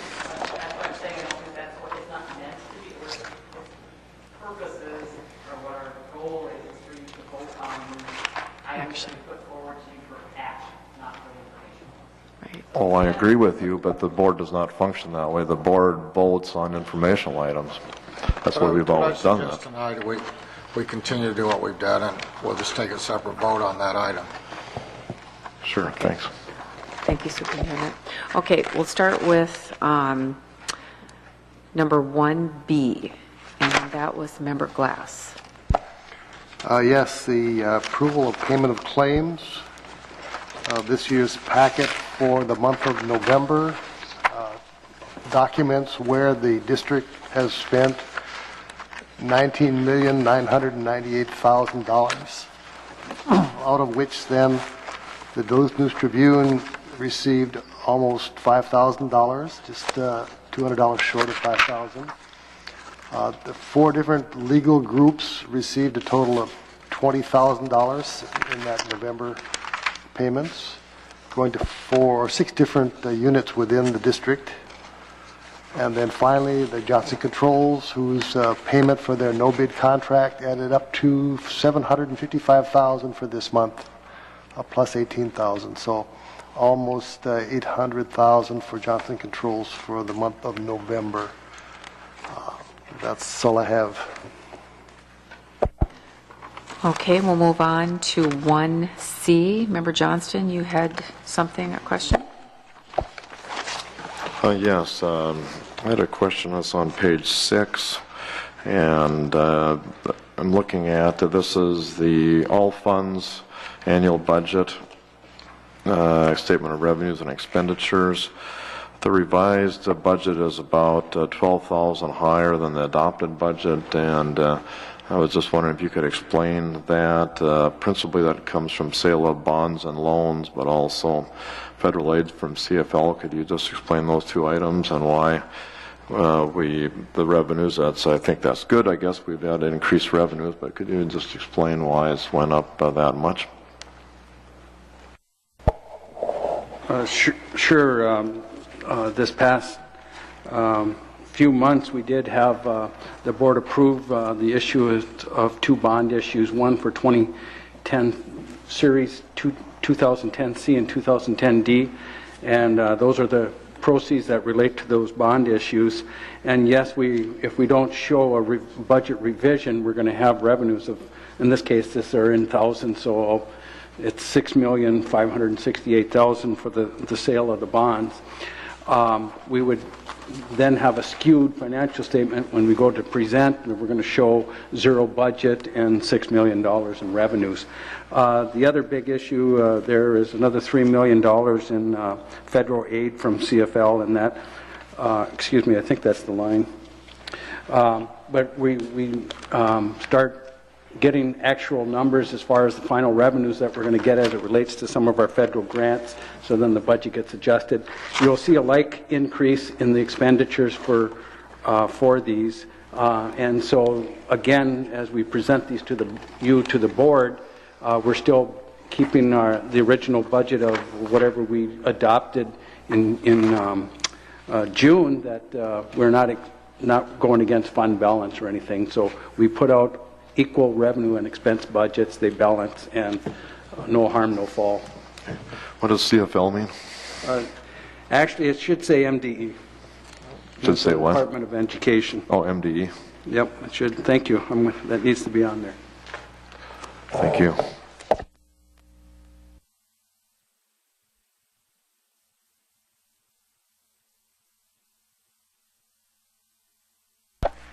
Okay, we're on 1F, and that was Member Casper. I'm sorry. I want to talk about the WADM, since I've been talking about it since October, and I've had ongoing concerns. I went back to the first month I was on the board, which was January of 2010, and we had 10,793.8 WADMs. So basically a year ago today. Actually, it was a year ago yesterday, but a year ago today we had 10,793. According to our January 2011, we're at 10,261. So we're well over 500 WADMs less right now than we were a year ago. And weighted average daily membership. Thank you. All right. Weighted average daily membership. And this, as Mr. Hanson has pointed out, month after month after month, is where our money comes from. This is where the rubber hits the road. And to me, looking at it and being new again to this, but the loss of 500 students or 500 Wadhams at $5,500 or so is in excess of $3 million that we're dealing with just from the loss of those students. And then you add in all the other services that they would potentially be eligible for. That's significant money. And we're going to be talking about next week budget considerations, which in essence is budget cuts. And to me, we need to be talking about how to stop this outflow of students and build this district back up. And I know I've been told it's a bit of a bubble and we're going to see the rebound. And we do have, between last year at this date we had 593 kids in kindergarten. This year we have 630, so we have seen an increase of about 38 kids because of our all-day kindergarten or whatever the reason happens to be. So I'm going to be in the near future asking for a special meeting just to talk about what we can do and what we need to do to stop this. According to their numbers, we are losing, or we're at a negative 1,314 students who are within ISD 709's boundaries and are choosing alternate forms of education. So actually 1,314.92 is the 5-year average of what we're losing. Around us, there's only one other district that is losing children that are within their boundaries, and that is Proctor. The other ones around us, Esco, Hermantown, Renshaw, and Cloquet, have all seen a net increase, and they are currently actually above, for the most part, most of them are above their 5-year average. So we're seeing an exodus of students. As a board member, that concerns me, and I'm sure it concerns everybody else in this board and everybody that has chosen their children to go to ISD 709 and also the employees of ISD 709, because that ultimately relates to dollars and it relates to our educational opportunities and our educational offerings in our district. So to me, everything else we're talking about in many arenas is less critical to me than what we're doing to stop this number, to turn this number around. We're actually about 200 students above our previous 5-year average, so we need to stop this number. We need to figure out what we're doing wrong that is driving students away, if that's what's happening, and work at measures to correct that. And I believe we're doing some of those, but we need to do this in a hurry. We need to be talking about this. This, to me, should be of paramount importance to all of us as board members, all of us as ISD 709 employees, because it ultimately impacts all of us. And my hope is that we take this serious, not further discuss it. We need to sit down and, as a board, talk about it, and maybe start asking some people that have left the district why they've left and what we can do to encourage them to come back and to further stem the tide of anybody else that might be considering that. Because if we lose another, if this is a pattern and we lose another 500 students next year, we in essence in 1 year have lost the entire membership, according to these numbers, of an entire grade school. 500 students is our largest, or about our largest grade school, and we've lost that in attendance. And in short order, we're going to be dealing with much bigger issues if we don't figure this out and work cohesively as a board, cohesively as district employees, and cohesively as a community to build on our strengths, to to reduce or eliminate our weaknesses. They're always going to be there, but to reduce those and to create that opportunity that students want to be here and that parents want to choose this district. So I'm concerned about it. I'm asking at some point in the very near future for us to meet as a board to talk about this in depth as an opportunity to talk about what we need to do to turn this number around. Thank you. Okay, Member Johnston, on you wanted to pull out 3A1 for a separate vote. I'd like to speak some more on the Wadhams first. Oh, I'm sorry. Go ahead. Yeah, I also share Member Casper's concerns. I think it's even worse than some of the data that Tom has. If you go back 13 years, as I told the board earlier, we've lost almost 1/3 of our students in only 13 years, yet our neighboring communities have not. And there's something, we have to change that around. I guess the concern that I particularly got is that when we had this discussion in the committee, there was discussion that, well, when we bring in new revenue, that also brings in expenses. That's a philosophy that we can't afford in this district because we've just spent $300 million on investing in new schools, and we need every student that we can because some of that is coming out of the general fund, and we can't afford to lose anybody. We must get everybody back, and I think that it is really a concern, and we've lost way too many people, and that hasn't stopped. Again, when I was at MSPA, the Minnesota School Board Association meeting last week, we had a session by the state economist as well as Tom Gillespie, a demographer of the state, and they all say that this is not a dip, and that we are going to be not only stuck with economic hard times, the state is not expecting increase in students either, and I hope that that's not correct for Duluth, but I'm afraid that it is. Our projections that we had on the red plan showed that we're in the low point now. I don't think that we are. I think we're going to keep getting lower, and I think it's worse than we think. And I'm looking forward to trying to find some kind of a course that this board can take, this community, the school can take to change that around. And so I'm looking forward to having that discussion. Okay, are we ready to move on to 3A1? Member Johnston? Yes, I'd like to have a separate vote on that. Okay, so we vote. Well, first, we really don't need a vote, but since it's on the agenda here, I don't know, I'd just as soon just take it off, but to not have a vote. But if we are going to eventually vote on it, I would like to vote on it. Members of the board, I'm trying to think back for a moment.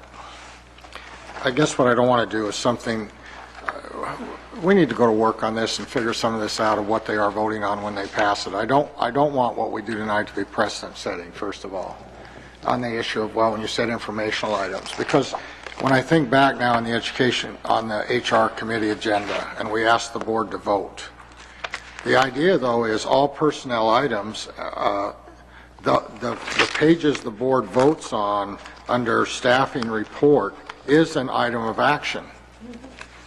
All right, all personnel items have to be voted on by the board. So I'm in haste, I may have said the wrong thing. As I'm thinking about this, yes, we did have a vote on the HR agenda. All right, because all of the items on pages 1 through 3, you're taking action on. It is an action item. Now, there were not additional items on that agenda under 2, 3, and 4 for action, but the first part of the agenda is an action item. And so I now, still stated that they were action items. yes. So now I'm just thinking about now take I just want to make that comment because now I worry about item 3A, and particularly item 6A. I'm not trying. I'm just. What you're suggesting is the board needs to take action on action items. We did take a vote on the HR agenda because that is an action item. Okay, so I don't know how you want to proceed tonight, but I just want to note that. Okay? I was only saying that we don't take action on informational items, or whether we present it for information. That, yes, the action items, we're voting on the whole report, we're voting on the information presented for action. That has to be broken down into So the point, though, is I'm trying to clarify, there are items on here, when you vote on, say, the whole business committee, we're really voting on those that are listed there that are actionable, but we're technically not voting on any of the information items. Madam Chair? Okay, Member Johnston? Yeah, no, I agree with Dr. Dixon there. I think it's a confusing thing. I'd certainly welcome the board to maybe bring up this item on the next business meeting to kind of clarify our action here, because we do have a similar issue on the education committee too, but I think we would need a clarification. Again, I don't. If we don't want to have a vote on that, I certainly don't care. But just that, I just want to, again, I got the same concerns that the superintendent had here, that we're getting a little bit confused here. And it's a recommendation that we don't take a raise. maybe as Member Johnson, can you just wait? Member Grover? Well, I just want to point out, I think it just piggybacks on what Melinda was saying, which is that some of the items that are in here as action items, some of them aren't, and they all have a recommendation which clearly explicitly states what category they fall into. I mean, the Education Committee is routinely mostly informational items, but we certainly don't want to omit them from the meeting, because they're a record of what goes on. So we can certainly discuss it at the committee level, though. So. Okay. Thank you, Member Grover. Member Cameron? I just want to echo what Member Grover just said. I'm not confused. It's very clear what are action items. It's very clear what is a recommendation and what's informational. Thank you. Okay, Member Johnston? Yeah, I would just like to say it's not clear. We've had many items since I've been on here in the last year that people have said, oh, this was passed on as informational item, and therefore this is what we do now. And so it's not clear. And but I would certainly welcome a discussion on this and look forward to that. Okay, now did we want to vote separately then, Member Johnston? You wanted to vote on 3A1 separately? Is that what you said? Yes. Well, just concerning the discussion we've had here, I'm not quite sure. But the item doesn't really do anything. All it does is... okay, let's vote on this. Sure. Okay, let's vote on 3A1 with the recommendation that's there. Okay? Okay, all those in favor say aye. Aye. Opposed? Okay, that's unanimous. Okay. And let's see, did you want to, Member Johnston, did you want to say something about 6A, or it was just we've already had that discussion? So we can, yeah, there's no recommendation, it's just information. And the same with, Member Johnston, you? No, I just wanted to, my concern here is bringing that up is that I, of course, support 6A. I think that's a good thing, and I will be probably voting against some of these information, whatever items they are here, but I want to make it clear that 6A I support. Well, I just mentioned, because we talked about this, it says right there at 6, information. The items listed below are informational only and do not require board action. So that, they're just given to us as information, so we don't really need to vote on them. We don't need to, because they are just information. So I'm not going to vote separately. And Member Grover, you had a question on letter F there, correct? Yes, thank you, Madam Chair. That's the change orders relating to a facilities plan.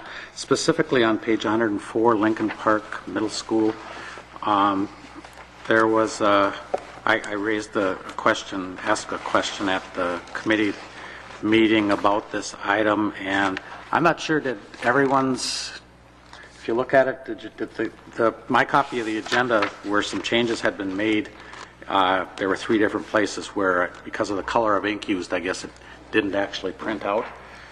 It should be a decrease, change order decrease, and a deduct of $15,952, and then at the bottom where it summarizes Lincoln Park Middle School, all change orders, it's a decrease of $96,775. My question was, Carrie Leiter, I was wondering about the lockers, and you don't, unless you're able to right now, you don't have to address it necessarily, but I was wondering about what happened with those lockers. And Member Grover, Members Board, I think at the business committee meeting, because I wasn't sure, I tried to respond, and I was responding based on the fact that it was an increase at that time. It was shown as an increase, and I could only assume that it was because we were going from a lower gauge door to a heavier gauge. But in fact, it was pointed out to us by the architect that we ended up with a locker door in this building that was a different quality than the rest, and that it was not necessary to have that gauge. So we had an opportunity to consider a deduct. And before authorizing that to proceed, I did ask to have confirmation of what the value is and if we were receiving appropriate value. And it was determined that was a reasonable deduct, and that it wasn't going to compromise the quality of the product. In fact, it was going to bring it consistent with the other buildings. That was my question. So the gauge has been changed to be consistent with the other, Correct. Some other lockers in other places in the district. Correct. Thank you. Okay, I think we have all the questions for the business report answered, and so what I would like to do, Member Johnson, you have one more thing? Yeah, just if I could ask the secretary to put in somewhere in the minutes, if that's okay with the chairperson here, that when we vote, we're not voting on informational items. I would appreciate that clarification. I hope it's always been there, but it hasn't been for me. So again, for this vote that I think you're going to be asking for, chairperson, again, I'm not approving items, Thank say you, Member item Johnson. 6. I don't think, yeah, it says right there, informational only, don't require board action. So we are voting only on the business report, the action items.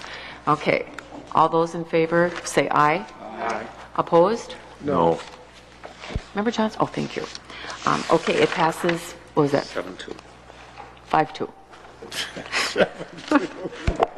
Okay. I was on the board with 9 members for a while, as was Member Cameron. Slipping a gear tonight. Okay. Thank you. Okay, we are now done with the business committee report. We have no special resolutions. Is there a question? Member Glass, you have a question? Yes, under number 11 on our agenda, questions and other, I have 2 items I'd like to speak to briefly. Okay. We're coming up on a meeting of the whole next week on a budget, and when it was talked about the last time, I mentioned there were several items that could be brought forward for consideration.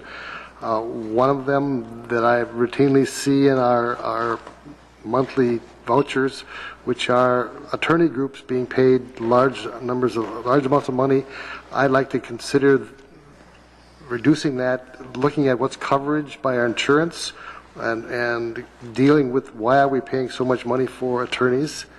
Another thing we're paying a lot of money for is to the Duluth News Tribune for advertising. Why are we doing that, and can't it be handled in another fashion? And a third area would be to look at any contract that could be reduced or rescinded that is currently in place or scheduled to be in place that competes with the money that we need for teacher salaries. I would like to have those contracts, at least a few of them, looked at as part of our activity for judging what kinds of things we're going to cut. So that's my comment on the discussion for next week. And I have one other item, Madam Chair. My other item is to make a motion to nominate Art Johnson, Tom Casper, and myself to serve on the negotiations committee as called for in our bylaws. We didn't do that aspect of our organizational committee meeting, and I think that our bylaws do call for having a negotiations committee, and I nominate 3 of us to serve on that committee. Is there a second? Okay. There's a second. Okay, I have a motion for a negotiations committee. 3 members. Like to discuss Oh, it a yeah, bit? it's not on the agenda, So actually. it requires, does it not require? Yeah. We'd have to add it, yeah. Yeah, you got to start by making a motion to add it to the agenda. Yeah. And it has to be unanimous, right?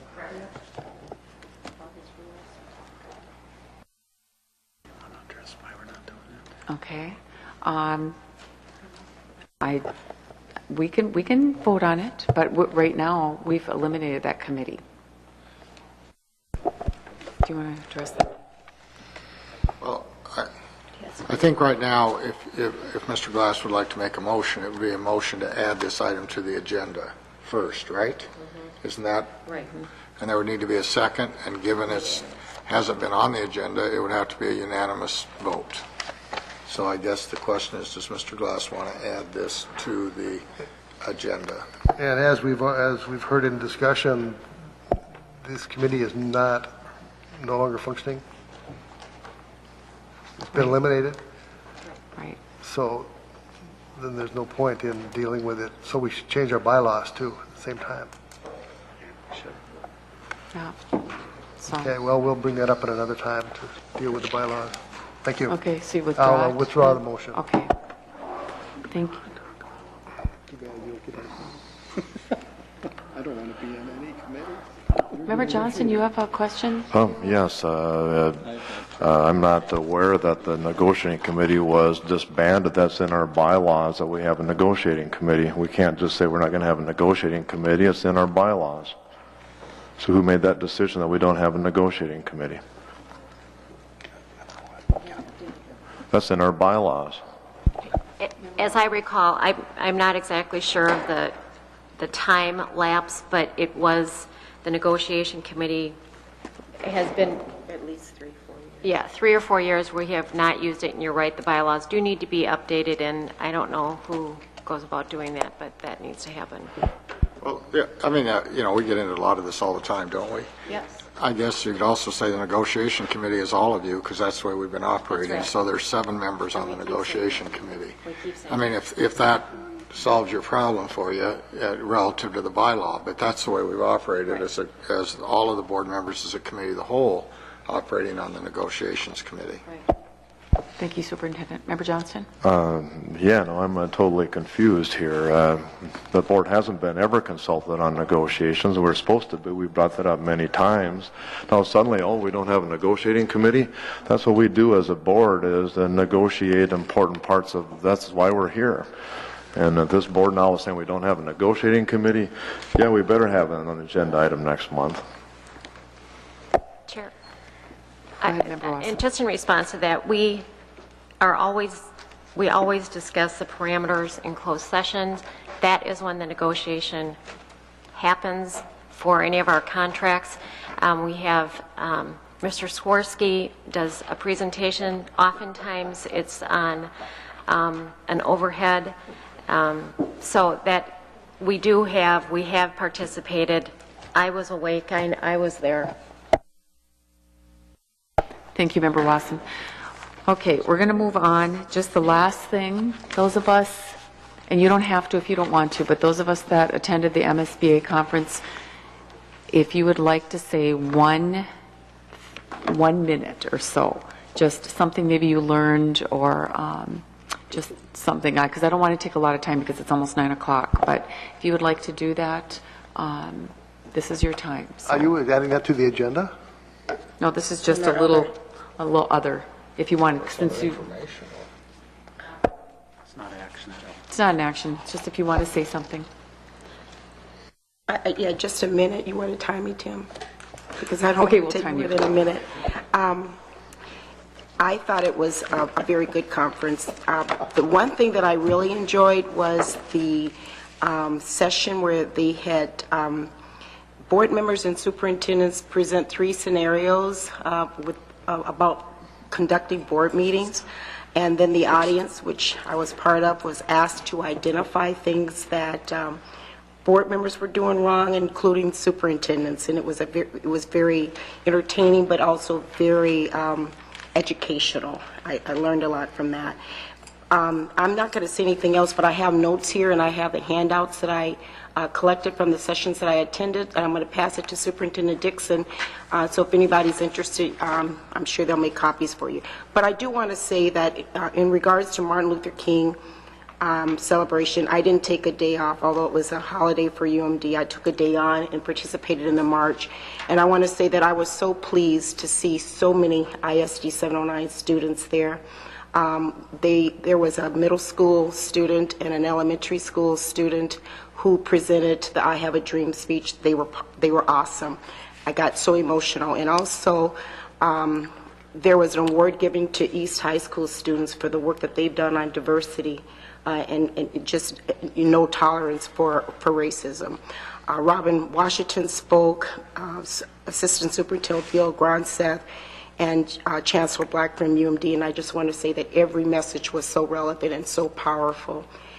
It was just a great day and really good entertainment and great speakers at the deck. And there were over 500 people marching. Thank you, Member Cameron. That was wonderful.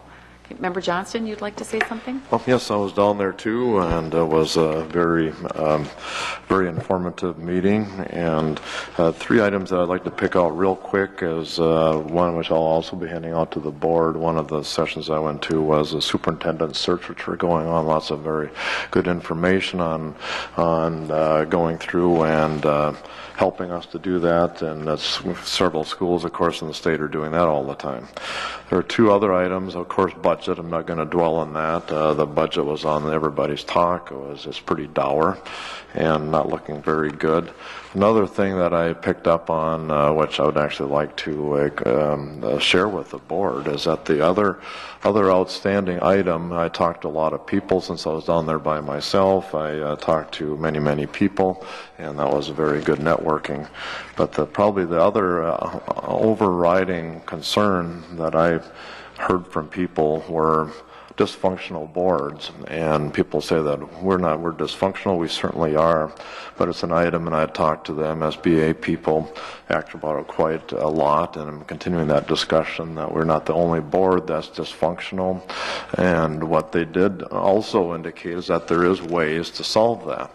And one is we can kind of laugh at it. I think we should, but more important is there is ways to address that, and I think we can do a better job. And I'm hoping to look forward to that. And that was one of the good things I learned, that we're not alone, but there is help out there. Thank you, Member Johnson. Member Wasson? In my minute, I attended several. I've passed the information on. One was district has improved their math MCA. It was a middle school, 15% in 1 year. And it was unconventional but very easy. It wasn't on a computer or anything. It was more of just student-based, educating the students why they take the MCAs, the importance of being prepared for it.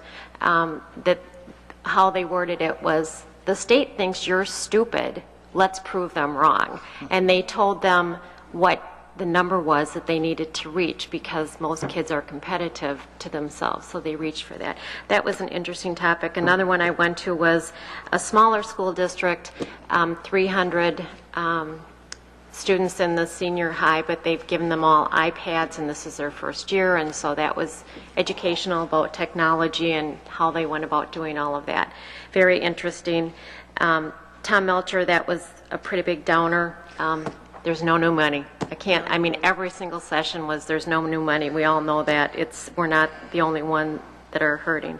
I also was at the skits, and that was educational. I think the confirmation, the affirmation that we are doing well, that we're doing right. It was a good feeling. The networking is very powerful. So I really enjoyed the education side of it. Thank you, Member Wasson. That was great. Member Grover? Thank you, Madam Chair. I also went down there, and I think one thing I came back, I haven't gone to very many of these over the years. I wish I had gone to more.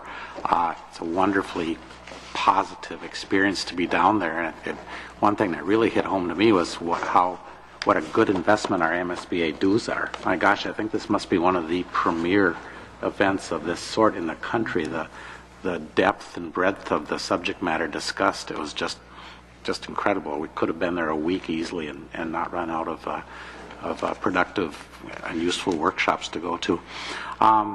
The no new money thing just really hit me hard. That was, I forget the guy's name at the opening session, a welcome by the executive director of MSBA, was it? Mr. Meeks.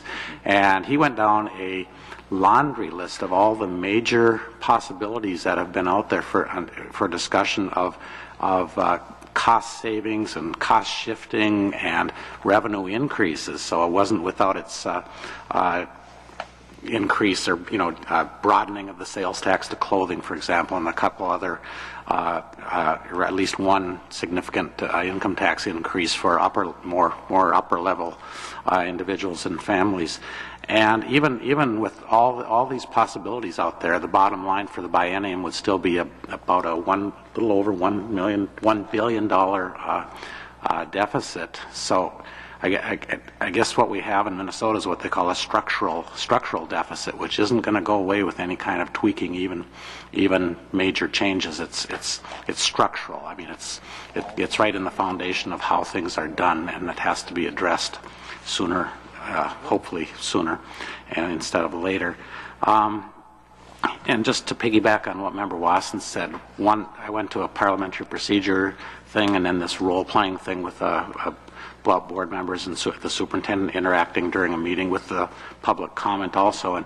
And the biggest impression I had there, what I gleaned from that is we are in ISD 709 well within the parameters and the framework of what is considered normal and acceptable and productive process. We are doing just fine with our procedures, and I think that bears saying. So, thank you.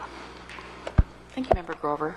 And I'll just reiterate, I mean, everything that you've all said. I went to a lot of the sessions too, learned a lot. And that laundry list that Bob Meeks gave us was pretty depressing. All the things you could do and you still are $1 billion short. That pretty depressing. But, Minnesota, we still educate really well, but we're getting to the point that we can't keep doing what we're doing with the amount of money that we're getting because of all the costs that have gone up too with just mandates. So anyway, that's all I will say about that. One quick thing, that I went to my first Martin Luther King Jr. Day breakfast yesterday. I usually go to the deck, and I went to the breakfast yesterday, and the speech by Cory Booker out of New Jersey was incredible, and it was just a really positive community event. I should have gone to the breakfast more. It was really neat. I have to say, a few hundred people were there, and it was just a real positive community event. So I just want to say that, and I think we are ready to adjourn. Do I have to do a vote for that? No. Okay, we're going to adjourn tonight's meeting. Thank you.